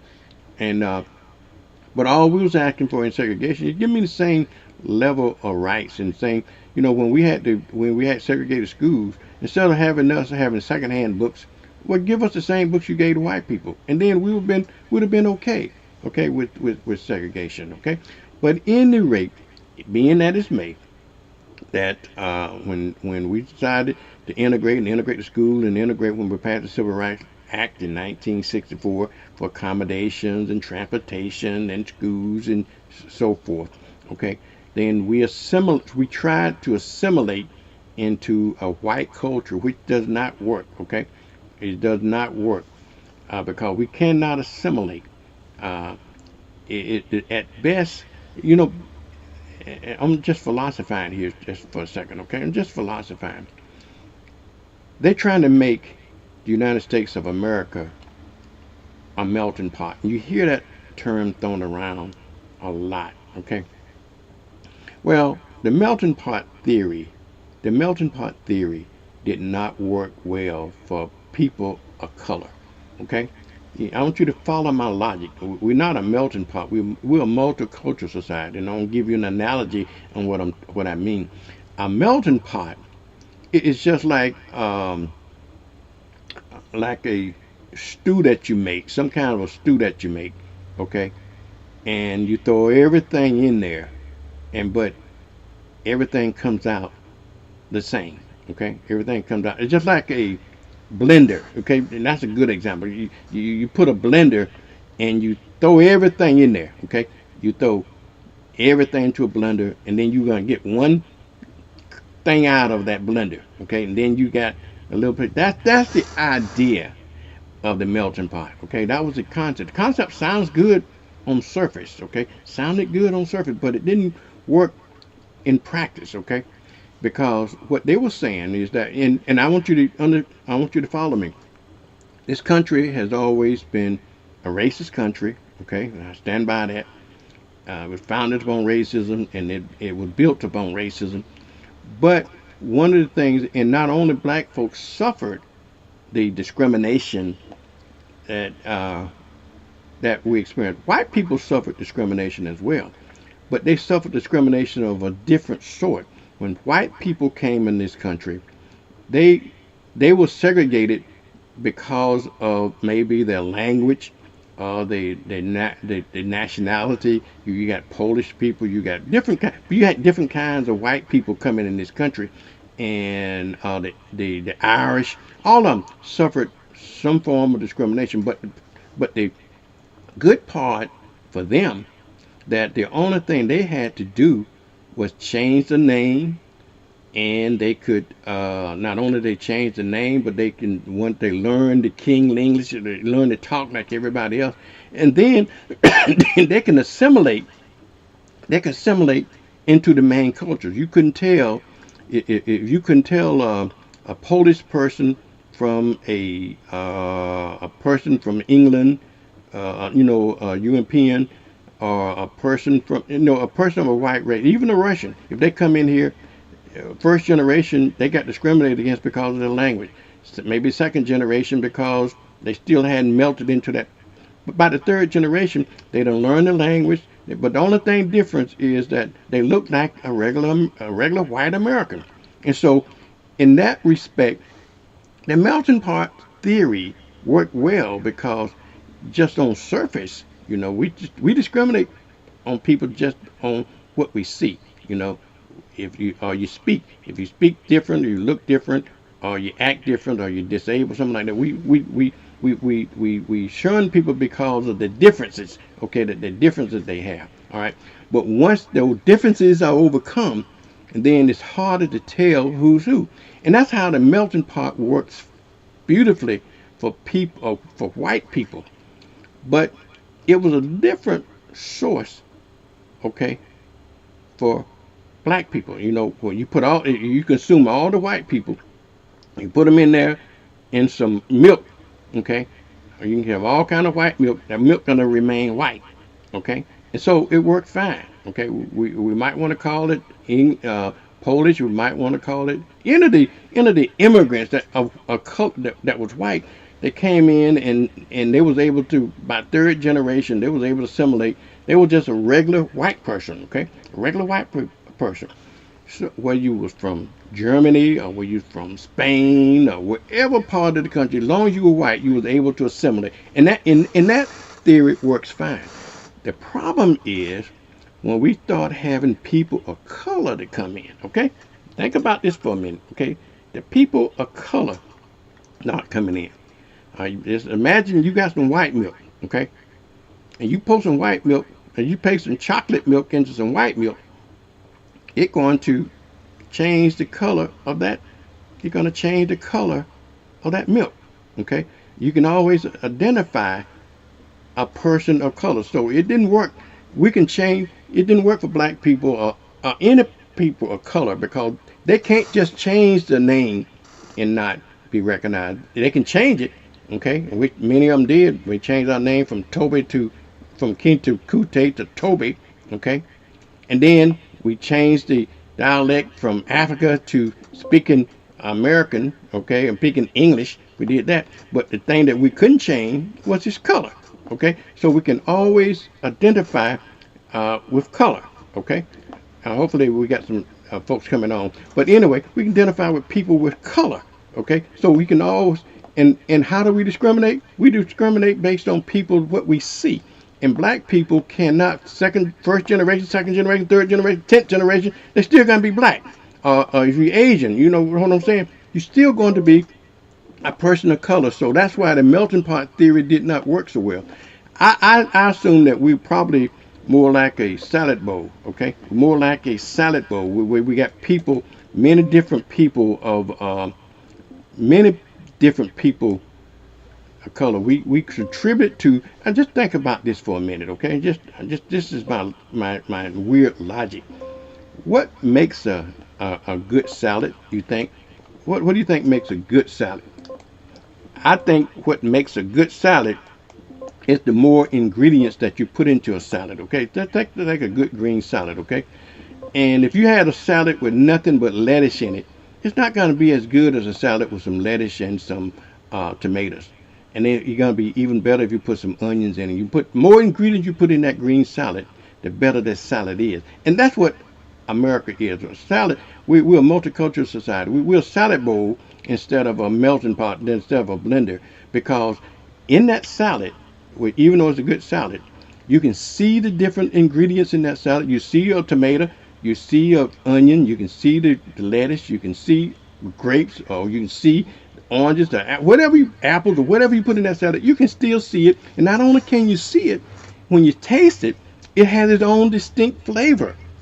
Okay, you know when you bite into an apple, you know when you bite into lettuce, you know you bite into a tomato, but blend it all together, that's what makes that great salad. And that's what we have, the different cultures of the East United States, what makes the United States great. So, but they don't want to recognize that. They want it all like a blender. They want it all a white blender. But anyway, that's my little spiel. That's my little spiel on Black history, y'all. I tell you. Jerry, I got Mr. Jerry McIntosh on. I tell you, Jerry, what's your opinion on that? It's always good. Even when you go out and get your steak, your salad is always good to have with it. So usually, but you're right. This country has for so long ignored the diversity and the different cultures, because they use the cultures to promote around the world, but ignore where it comes from. And our culture has always reached people from around the world, whether it was blues, gospel, jazz, the way we dress, our attitudes, the way we present ourselves to the world. But the world has seen us through the eyes of a negative white lens, and that has been devastating for us over the years. I think with the advent of the internet, the advent of us learning to do research and all of that on a scale that has not been done before, has helped us to really expose how whiteness has hurt and colonization has hurt everybody in this country and throughout the world, especially the darker people of the world, as you can see with Venezuela and other places where we are intervening in other people's country and talking about overthrowing the government. So yeah, the salad bowl metaphor is a good metaphor. It's a good a good metaphor for explaining how America is set up. Exactly. Because the country was built off of our backs, and even through all of that, when the country didn't, with the Constitution and everything else that was not written for us, that we was written out of everything, considered 3/5 of a human being, treated less than an animal, we still we still has been loyal. If anybody been loyal to this country, it has been us. We've never sold the country out. We Absolutely. never, we never done anything to hurt this country. As a matter of fact, we fought to make the country a better place to live in. And because of that, immigrants from around the world, uh, especially from Asia and Africa, uh, whether and even white people from some of the more poor areas of the world have come here because of the struggles of the '60s, what we've done to make it better for women in this country and for ourselves. We was talking the other day about voting on Tuesday. And there are people saying voting haven't done anything. Well, how did we get President Obama? How did we get all these black legislators? How do we get black mayors? How do we get black attorney generals? We haven't voted enough. The last time we voted in a huge number was in the early 1800s when we voted at around 80%. But we was voting for our families. We were voting for our lives. And because of that movie Birth of a Nation, it did more damage to the black image of black people in this country than anything else that could ever been done. But in spite of all of that, all the inventions, all of the things that we done, I was reading the other day, this brother that invented this, tires. When they first started inventing, when tires first came out, they used to, you could go on the road and the bad boy would peel apart on you when they got hot. But this brother invented something, I can't think of the name of it, so don't hold me to that name. But anyway, he invented something that keep these tires from falling apart. And I think what Brother Lassiter did that, Jerry. But anyway, we'll learn more about that as we go along with this program. I tell you, it wasn't for black people. I wonder where would this country be, Jerry? I'm thinking about it, and I often think about the fact that they used to have a play or a TV show or something like that one time. They were saying they had what the country be like if black people were to disappear. White folk couldn't cook for themselves. They couldn't keep their children. Can you imagine what happened if black folks were to disappear off the face of the earth? Could white folks survive without us? Well, they will survive, but it'll be a struggle because they would know what it's like to not. Matter of fact, the country itself, would fall into probably disrepair because the economy survives off of us because we're mostly total consumers. So when you think about it, this country is the economy is turning because of our consumer attitude, I would say, in the country. But it's only because we've been kept out of the from loans from banks and redlining and insurance and all of that has caused to us to be ripped off in the country, more or less. So, subprime loans, all of that. Right now, we in a fight as black farmers, because my folk are farmers, and we are fighting for that right now. And from Arkansas, from where my folks grew up and had land and lost the land and all of that. So it's the whole host of things. And we talked about it the other day. You can go get $100,000 to buy a car, but you can't get $100,000 to buy a house. Isn't that amazing? It's this craziest backwards mentality that I ever see. But that's where we at. But of course, the country would not be nowhere near where it should be because the inventions that we done has, we were doing inventions because we were trying to make life easier on ourselves. Coming out of slavery, all of the towns we built was burnt to the ground because people got jealous because we were doing better than it. Yeah. The skills we came out of slavery with, we knew how to build houses. We know how to we built, we built the White House. So Jerry, they claim that we're unpatriotic, but the first man that died for this country was a black man. Now, but you got a theory about that, don't you? Tell her that funny theory that you got about the first man that died for this country. First black man. Christmas Christmas Attic. Yeah. And he was pushed out there. The brother man was pushed out there. But hey, Jerry. That kind of reminded me of a joke I tell on the Blues Hound show, and they had this rich man. He had this big old house and he had this big old pool, right? And he had alligators in his pool, and he was a billionaire. And he decided that I tell you, he had a practice saying that whoever can swim across the pool without getting attacked by the alligators, he'll give him $1 million. Next thing you know, you hear this big old splash. And all this hollering and screaming and all right, and then found this black man. He emerged from the pool, and then he started looking around and He said, "Who are you looking for? You looking for that man to give you $1 million?" He said, "No, I'm looking for that SOB that pushed me."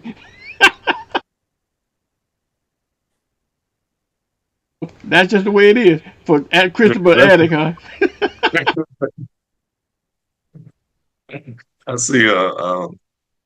I saw Walter Gully, who taught history. I know he has a wealth of knowledge on history, and it looked like he's trying to get on, but that'd be great. Yeah, Walter, you want to come? I don't see his audio is on, but I don't see his videos. He's on his iPad.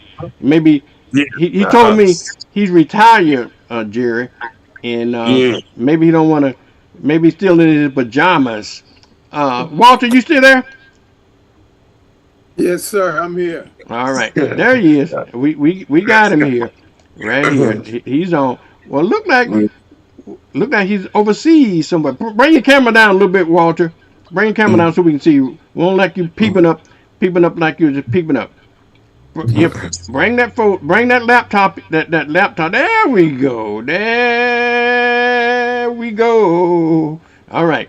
Now, Walter, Jerry, we're going to come on and talk about the essay contest at the Ella Joy Museum. But before we talk about that, because he certainly has a brilliant knowledge of Black history, and the Ella Joy Museum also pushes Black history. And so you want to join in the conversation about Black history before we talk about the essay contest? Oh, Mr. Watson, Mr. McIntosh, good morning to you guys. Good morning. Yeah, Black history is something that we have allowed people to put our history in a capsule for 11 months. And then they've been so gracious and kind to us that they gave us 1 month to celebrate our storied history.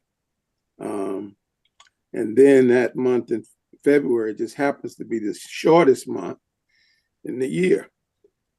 So you have to be careful when you allow people to dictate to you what your history is. We have a history that no one can tell it like we tell it. And we often make the mistake of believing that everybody who looks like us think like us. Carter G. Woodson wrote a book many years ago entitled "The Miseducation of the Negro." Right. And we've got a lot of miseducated Negroes running around here, even today. And they have been doing so for some time, and you can identify them usually by party lines, by friends and foes. And we've got some of the greatest, Jerry mentioned inventors, male and female, some of these inventions that many of our kids never know that we had anything to do with. And that was one of the motivating forces for this essay contest. We want to get our kids' minds stimulated to the fact that they are, that what they learn in school is not all that they need to know. Or just because you're familiar with the person doesn't really mean that you know that person. So most people believe that they really know Dr. Martin Luther King Jr.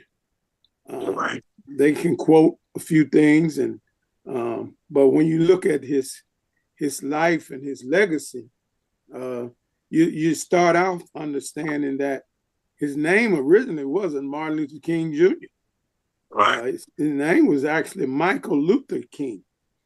And that was a doctor who knew his dad, and he actually, according to historians, filled out the birth certificate and recorded it as such. And they later went back and changed his name to Martin Luther King because he was named after the great Protestant reformer, Martin Luther. So what we want to do is get these young people an opportunity to generate some thoughts that might open their horizons. That's why we selected this quote for the essay writing contest. And the quote says, "The ultimate tragedy is not the opposition and cruelty by the bad people, but the silence over that by the good people." Mm-hmm. And so many times we don't understand these people who stand on the sidelines, or these people who throw bricks at those who are out fighting the fight. We look at them, and well, they look at us, and they look at people like Jerry and Movement for Change. They're not there on the front line, but the young people don't understand what the fight is about. When we look at Dr. King, we know that he went to school in a segregated area. But the truth of the matter be told, his best friend growing up was a little white boy, until the parents talked about the fact that you guys have become of age now, that you should understand that that's not acceptable in society. Again, Dr. King's life shows us that every day isn't going to be Sunday. Some things are going to be bad. You're going to have to make a decision whether or not you're going to just lie there, or you're going to pick yourself up by your bootstraps and move on. And the thing in Dr. King's life that really echoes that was the fact that there was an incident involving his grandmother. Dr. King was supposed to have stayed home with his brother AD, and he didn't. And AD slid down a banister and ran into his grandmother, and the rest is history. But King blamed himself and actually went about trying to commit suicide. But it shows that there's a lesson there that you never give up because of things that go wrong in your life. So we realized that King understood and highlighted the fact that, yes, you never give up. So as a result of that, he really honed in on the importance of education. The importance of education, so much so that he was brilliant. And he wasn't brilliant just because of his name, but he was brilliant because of his work ethics. And as a result of that, he actually skipped the 9th and 12th grades and entered Morehouse College at the age of 15. Again, Martin Luther King initially wasn't going to school to be a minister, but he later ran into a schoolmaster by the name of Dr. Benjamin Mays at Morehouse College. Morehouse College is one of the most prestigious colleges even today, turning out some of the most productive African American men. And right across the street is one for women called Spelman. But Dr. King didn't just quit at the BS. He got that BS at 19. Most young men are not mature enough to deal with a degree at 19, but he went on to Crozer Theological Seminary at 19. And after 3 years there, he graduated at the top of his class, was named the president basically at an all predominantly white school, Crozer Theological Seminary, where he got a fellowship, left there, and went to Boston University, where he earned his PhD. Dr. King was a man who was on a mission. He was one of the greatest civil rights leaders to ever live. I believe that Dr. King was a prophet. I believe that Dr. King really should have been killed much earlier. But God had his hand on it, and he was guiding him through the footsteps. So that's why we wanted to give these young people an opportunity to actually write this essay, participate in this essay contest. We have 3 prizes. First prize is $500. Second prize is $250. And third prize is $100. And it's for middle and high school students. And we are trying to generate as much activity within this as we possibly can. We have gotten this information out to many of the churches and organizations thus far. The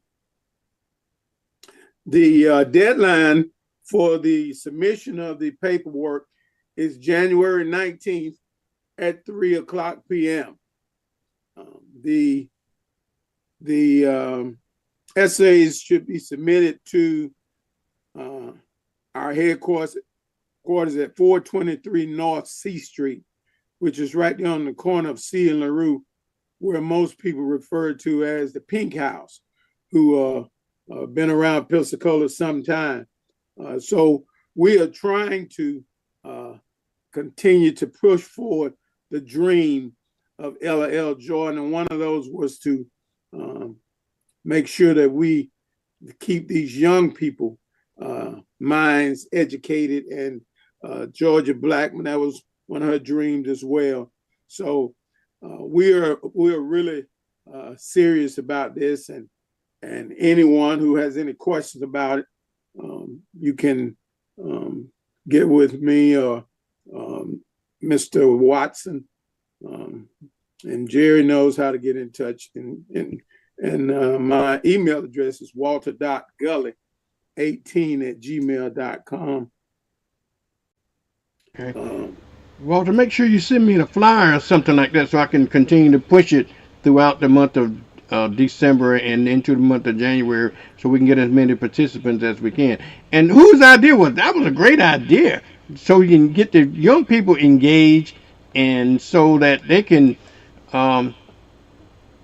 learn more about Black history. You know, one of the things I learned in school, when people give me a topic on something I know nothing about and say research it and bring me a board report, and I learned a lot using that process. And I think what you're doing now is that whoever going to do the essays, they're going to learn a lot more than they anticipated. And one thing we're proud about is we have at the house, we have a wall called the Women of Distinction. And many of these are educated, former educators. And we're going to be utilizing some of the former educators as a committee that will read these essays. So we're going to be, we're excited about that. They did the last essay contest for us, and they're excited about it. And in terms of whose idea was, it came up at our board meeting a couple of weeks ago, and they said, we think the timeline might be a little too tight. I said, well, I'm one who believes that an individual who has a desire to do something, they won't use things like timelines as excuses. So I believe, as one great organization say, excuses are monuments that build bridges that lead to nowhere. So we're done with that. Yeah, so thank you for your time, Mr. Watson. No, thank you. We appreciate you for coming on, Walter. And it was timely. Jerry and I was talking about Black history, and it segued right into what we had planned to talk about. But before you go, Walter, just one thing. You know, you was right about Martin Luther King being a prophet. This is why J. Edgar Hoover said that it must never be again the rise of a Black Messiah.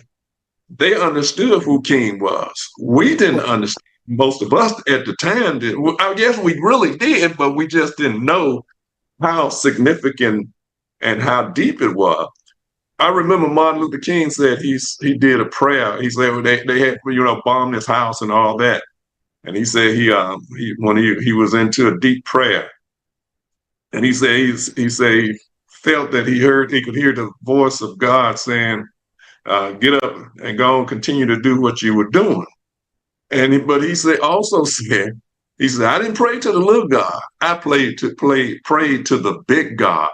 He talked about the God that sit behind the dim mist of eternity, keeping watch over his all. So yeah, I believe the same thing, that he was a prophet, and J. Edgar Hoover and them understood it as well, and that's why they said we must prevent the rise of a Black Messiah in this country again.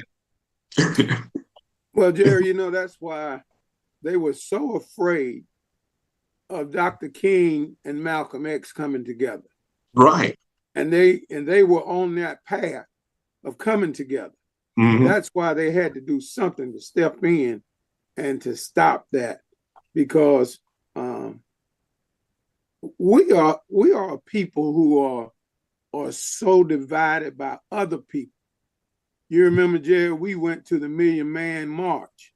Right. And on that Million Man March, I thought that was one of the greatest journeys ever taken. You remember on that bus, we had Black, white, Christians, Muslim, Jews. I mean, that was an experience that was second to none. And I hated to see it. And if you remember, one of the negative things that came out of that was Black Christian ministers fought against what Farrakhan was talking about. And Farrakhan was simply talking about Black men need to go back and take over their communities.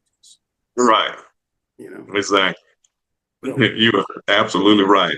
And the sad part about it is that ministers began to talk against it, and then telling, they was telling really the women in that church, you don't really have to listen to these men in some instance. And I'm like, really? But the thing about it, I think a lot of brothers rose up out of their degradation because of that march. But it was one of the most peaceful march in history.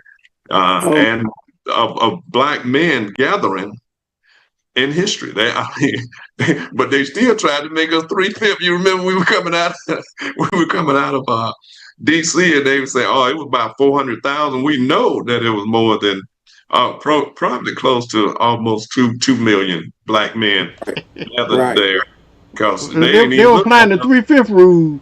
They were applying the 3/5 rule. Yeah. Oh yeah. And people do what you allow them to do to you, brother. I'm telling you. But yeah, one of the things Jerry, you talked about, and I know you got to go, but one of the things you talked about was, pigeonhole into 1 month of February. I think what we have to do is make sure that we teach history year round, and maybe celebrate what we have learned in that month. But because if we just say celebrating Black history, but not knowing anything about or have learned anything throughout the year, it's really um, futile, if you will, to to just say I'm celebrating Black history because you don't know, you haven't learned anything. And you haven't learned anything about the civil rights movement. You haven't learned anything about the lynchings and all of the other things that have went on in the past. Um, you know, so we need to do whatever we can to teach that. And I'm glad you're doing that essay because it's going whoever participate is going to learn a lot. And one other thing that King talked about was time and waiting on time. Yeah, you can't wait. You can't wait on time. Time, he said, time is neutral. It can be used positive or negative. And like he said, the primitive forces of social stagnation did more to have utilized time more than we who are supposed to be good people have. But he said gradualism turns into do nothingism. Do nothing, yeah, right. Standstill. That's right.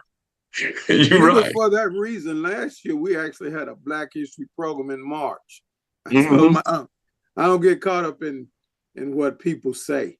You know? Mm-hmm. Right. We have to stand and teach our own, bro. Exactly. And one of the things I've been telling people also, we better start buying up all the books on Black history as we possibly can. Even though it's digitized now, but you can see how they're trying to erase us out of history. But through a digital, you can just wipe it out. Just wipe it out.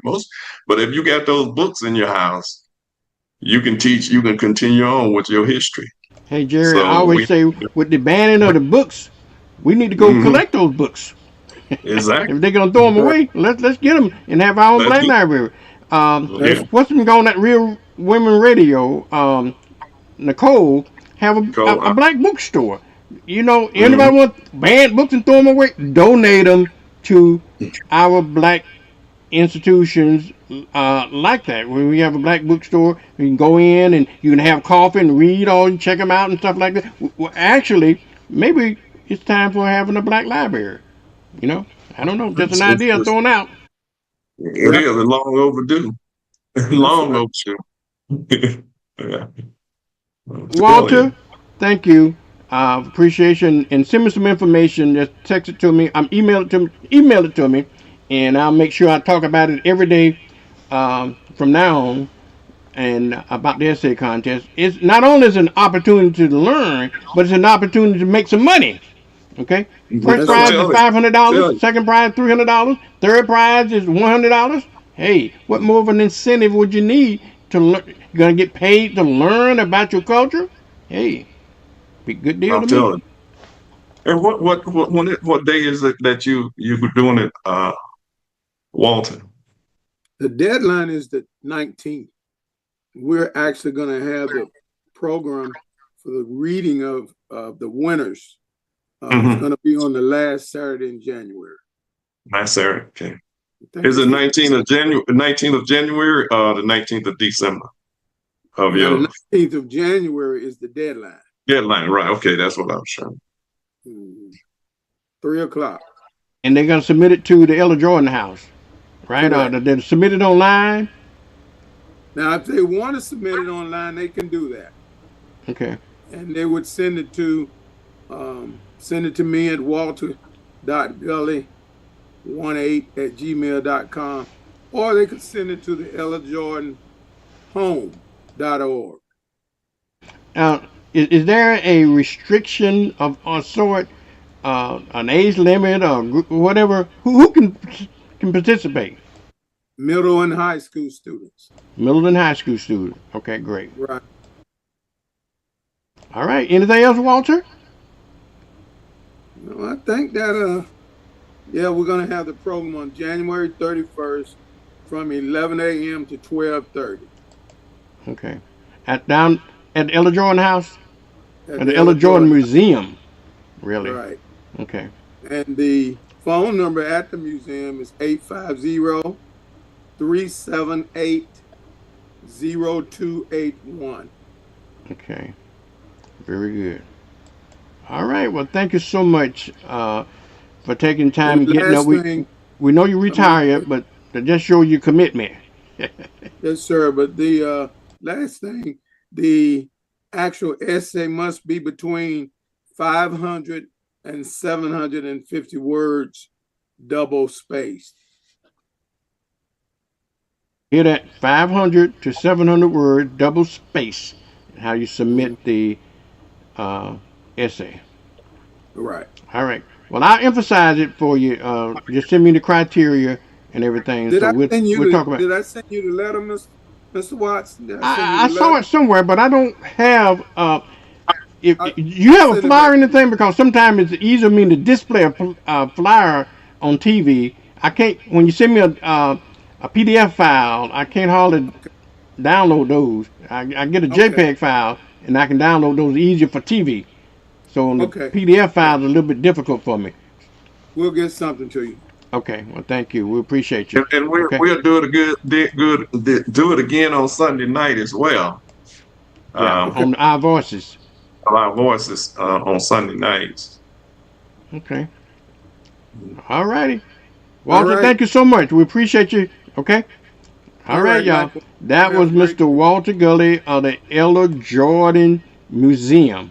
Okay, on the Ella Jordan Museum, and they having a MLK Black History essay contest for middle schoolers and high schoolers, and you get the details. If you don't know details, just call the Ella Jordan Museum, and they get details. So it's an opportunity to make a little money as well as to learn something. The first prize is $500, second prize $300, and the first prize is $100. They want the essay between 500 and 700 words, double space. You can email it to them, or you just give them a call at the Ella Jordan Museum and get further details on that.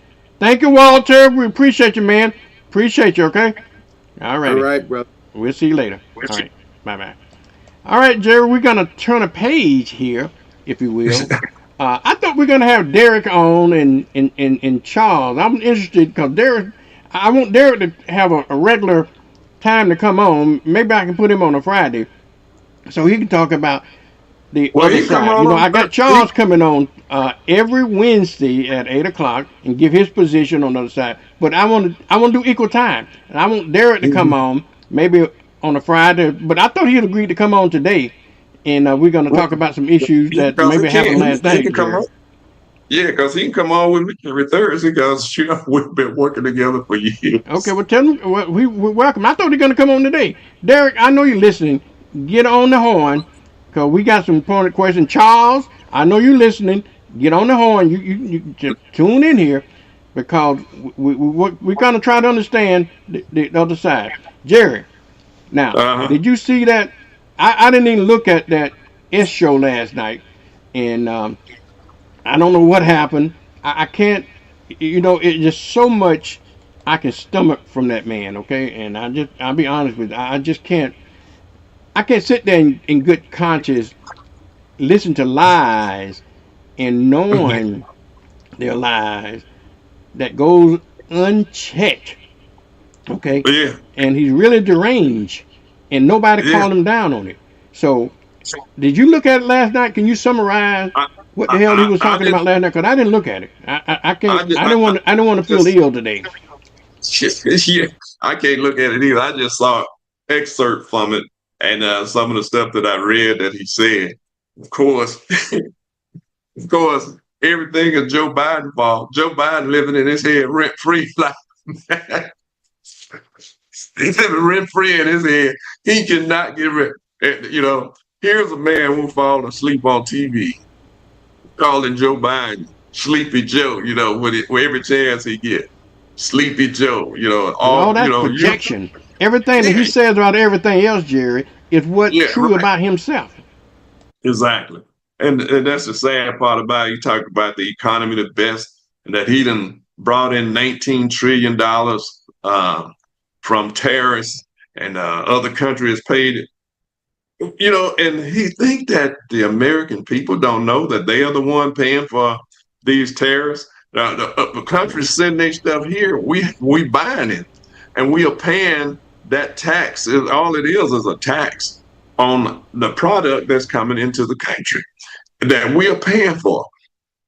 And if then unemployment I think last a couple months, only about 60,000 jobs was created in the country. Now you got the unemployment rate among Black people again is up around 8%, which was down to 4% under Joe Biden. Black women unemployment rate is up around 4%, close to 4%, I think 3.75% or something like that, because the purge that has taken place, and from some of the most educated women in the country, some like close to 400 to 500,000 Black women have been laid off and continue to be laid off in government jobs around the country, whether it's in state and local government, and the federal government just purged all of them, mostly in the federal program and the different agencies, because they cut these agencies to the bone. And now they're trying to purge, declassify, and we talked about before, declassify education, nursing, and all of that, as not professional anymore.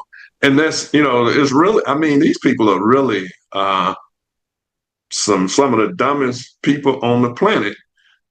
Mediocre people, less than mediocre, but trying to tell us that the people that's have went to school, got degrees, many got masters and PhDs and all of that, degrees in law and every profession you can name. Black women are in there, and now many of them are out of jobs. But the good part about it, I think this is a good time for us to begin to develop our own strength, develop our own businesses, schools and hospitals and all of that. It's a time now for us to get to, bring those great minds that we know that are out there together, much as possible. Yeah, Jerry, to help set up what needs to be done. Yeah, you live through segregation, so you know how we thrive through segregation. Yes. Okay, and so we'll survive. And that's what we need. I talked about that a little earlier this morning. That's probably what we need to do, is go back to what we brought up with. Okay, so they're not going to hurt us. So we need to teach our own children our own education. We need to teach them our own schools, about our own history, and create our own jobs. These women out of jobs, let them create their own jobs and create our own community. Seeing our community gentrified. So let's put your money into property and don't put them into cars. Put it in, if you got $100,000, put it, invest it into something worthy. A car is nothing but an expense, okay? And you can have the finest cars and cost hundreds of thousands of dollars. But I understand why that we having to do that, because they'll give you $100,000 car, but they'll never give you $100,000 loan to buy property or a house or anything like that. Right. Yeah. Right. Or finance your ideas. Exactly. I remember when I first I was my first job here. I was working at Coca-Cola, and I had been there a year or so, and we were looking for a house and everything. And this young white guy, he was like 21. I'm around 28, 29, somewhere around there, and he came in, started working. He was working 6 months. He had got him a boat. He had got a truck. He had got him a house and some property. And I asked him, I said, how did you do all that? Oh, I just got a bank loan. And, and he was telling me, I said, because we making the, I thought we were making the same salary. We was all both on commission. I thought we were making the same salary. I was like, maybe we wasn't. But the fact is that he got all of that. And myself, I'm married, before my late wife, Carol McIntosh, we were making good money together. And we went to look for a house and they told us, oh, y'all, this one bank said, yeah, y'all qualify for $50,000. In other words, we could have paid cash for what he was talking about. I was talking about, okay, well, what we gonna do? I told him, I said, well, what we gonna do? The money that we have in your bank, we want by tomorrow. We want a cashier's check for every dime of it. And that's when we left the bank and went to the credit union.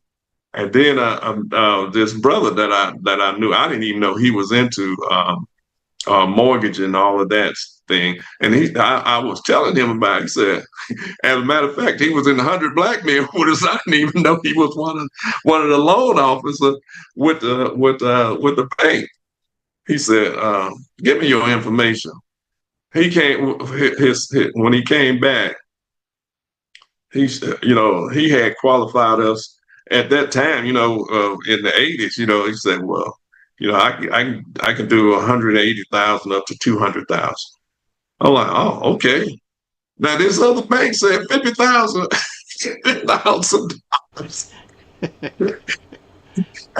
But that show you how they can discriminate against you, even if you got money in their banks. And that was the height of racism.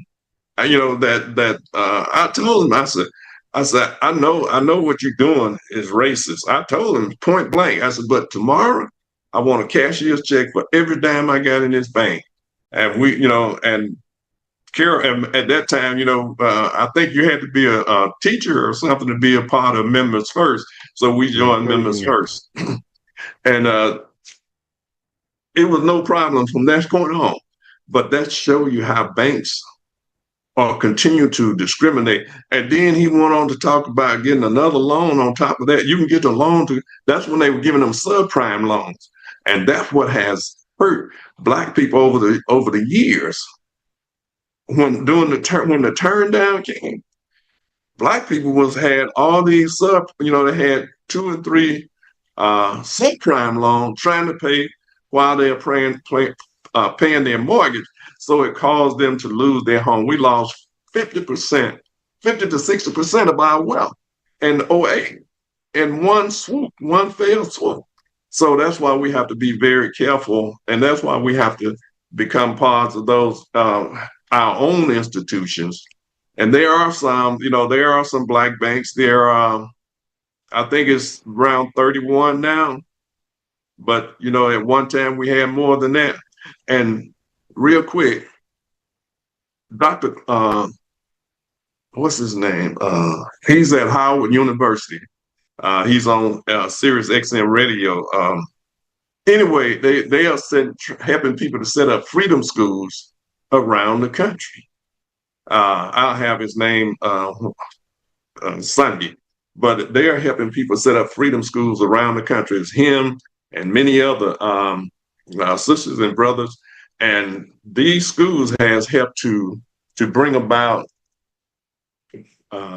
many students. Dunbar, it was a school called Dunbar in Washington. It produced some of the greatest minds the world has ever known. And that school outscored all the white high schools in the country. Dunbar. And then after segregation, they made it. They was talking. Their sister talked about it on there, but I had read it before in that book about Dunbar High School because I got a book on it. And they did everything they could, and they did to defund Dunbar High School so it would never be the kind of powerhouse that it was. But if you notice these black schools that teach Black boys and separately from, they have black girls' schools, black boys' schools in these what they academies, preparatory academies. And look at most of them. They go to college. They become significant in their community from political scientists to all kinds of science, algebra, all kinds of things that they are doing, and they are tracking these young students. And I'm glad that the Black people are tracking to show that when they come out of college, they are doing a great thing. When they come out of these preparatory schools, they go straight into college, and they are prepared, just like these Black colleges always prepared our young people, our academic students for the world. So I'm glad that they are doing that now. Yeah, Jared, and that's a bit of Black history that you talked about the Dunbar School. Not many people know about that, but they need to do the research on that. It was very significant, and something came up about that just recently about the Dunbar School. So do your history, do your research, y'all, and know your history. Who said once, Jerry, if you don't know your history, you're doomed to repeat it? And I'm paraphrasing. Yeah. Who said that? I can't remember who that was. I got to look that up. Yeah. But yeah, we are doomed to repeat it, and we are repeating it because we thought we had moved on from the vile and vicious racism that was heaped up on us, but it never stopped. It became more sophisticated, like slavery. Slavery never ended in America. Yeah. Because the loophole in the 13th Amendment, Yeah. when we were trying to tell people this years ago. Understand. I want my viewers and my listeners to understand how significant voting is, and how important history is. If you can remember, after Lincoln freed the slaves and then he was assassinated, and his vice president was by the name of Johnson, undid a lot of things that Lincoln had to do. Okay, well, who is sitting in the White House set the tone that affect us for generations and generations. And then in the 1890s, I forgot who was the president then, but he set the tone, with the Pleasant Version, and the Supreme Court set the tone back then. Then in 1918, when you had Woodrow Wilson, he was a racist. A lot of them might have been racist, but they may have racist, may not have been a racist, but they had racist tendencies. But Woodrow Wilson was an outright racist. And you're talking about the birth of the nation. He had a viewing in the White House about the birth of the nation, and it set things back for another 50 years. And it wasn't until we had Truman and Kennedy and Johnson, President Johnson, to make changes again. And now we got this idiot in the White House, which is a stone straight up racist. Now he's going to set the generation again back another 50 years, so that we the progress that we made. And if people don't think that we can turn back the hands of time, sit back and watch what happens. When you go back, even when you're talking about going back to Truman and all them, it was Black people that forced Truman in, like A. Philip Randolph. Right. That forced Truman them to integrate the military because he had threatened a march on Washington at that time. Right. And so he went on and integrated the military. Even though it was integrated, it was still separate. Right. Because Black people, you was absolutely right. It was people like Frederick Douglass during the time in the late 1800s, and then it was people like W. Du Bois. They were at the turn of the century, and then we had Dr. Martin Luther King, and we had Carter G. Woodson, and all these people were pushing these presidents to make policy change. Unfortunately, we don't have anybody today to try to push. We don't have anybody today in this White House, because this White House is all white. Right. But you made a significant statement about the Supreme Court. The Supreme Court, under the Dred Scott decision, set us back another 100 years. Yeah, right. Because the decision that came down said that no white man, no Black man what was it? White man is white deemed man to can't support any law that a black. What was the saying? You said you got the saying about any you can force any law for in the black man. What was it again, Jerry? Say it again. He said no black man, no white man have to respect a black man. It's not. I'm just kind of paraphrasing, but that was the gist of what he was saying. That absolutely, and then he put Dred Scott back in slavery. Right. And, absolutely. So the Supreme Court. And I had since I learned about the Supreme Court way back in the 60s, I knew that the Supreme Court was significant to the life of Black people. Thurgood Marshall, most people don't realize what Thurgood Marshall did, but what most people don't realize is Houston, that taught Thurgood Marshall, he came out of Dunbar. All of these great minds came out of Dunbar in Washington, D.C. I can't think of his first name now, but that dude was awesome that taught Thurgood Marshall that. Yeah. And these are the people that helped bring about they was going from state to state, compiling and winning these cases on discrimination, and that helped propel us to Brown versus the Board of Education. Right. That. I know it's sad. We got to wrap it up, but you on every Tuesday and Thursday, so we can get a chance to talk about politics and Black history. So we got to keep our folks educated and informed. You bring us Derek on next Thursday, okay? Okay, sure. And we'll talk about the politics of the day. So, folks, I appreciate you for enduring us for the last 2.5 hours. I'll be back tomorrow, Friday, with another great show. We're going to have the sheriff on at 8:30 and some other stuff that we're going to talk about throughout the morning show. Y'all tell everybody that the Vernon morning show is on. Pass them the link on how they can get it on the radio or the TV. Tell them we got a new radio station going on right now, new internet radio station and the TV station. And tell everybody to get on board, and also I just want to pass on Linda Sunshine Moore. She has a show at 9 o'clock every morning on Blab TV, so you might want to switch over and check her show out to see what she's talking about. So this is a Black thing.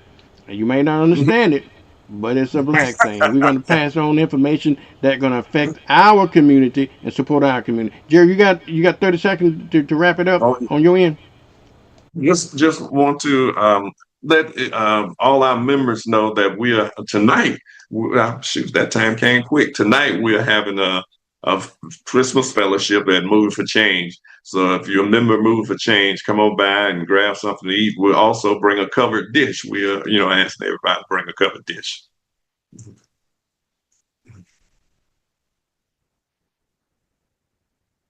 You muted, Vern. Let me put my mic on. Okay, Jerry, thank you so much. All right, folks, we'll see you tomorrow. Okay, we'll see you tomorrow on another great show here. And I want you to do is tell everybody about the show. They can get it on social media. They can get it everywhere. Okay, and so I'll see you tomorrow. Okay, all right. Thank you, Jerry. All right.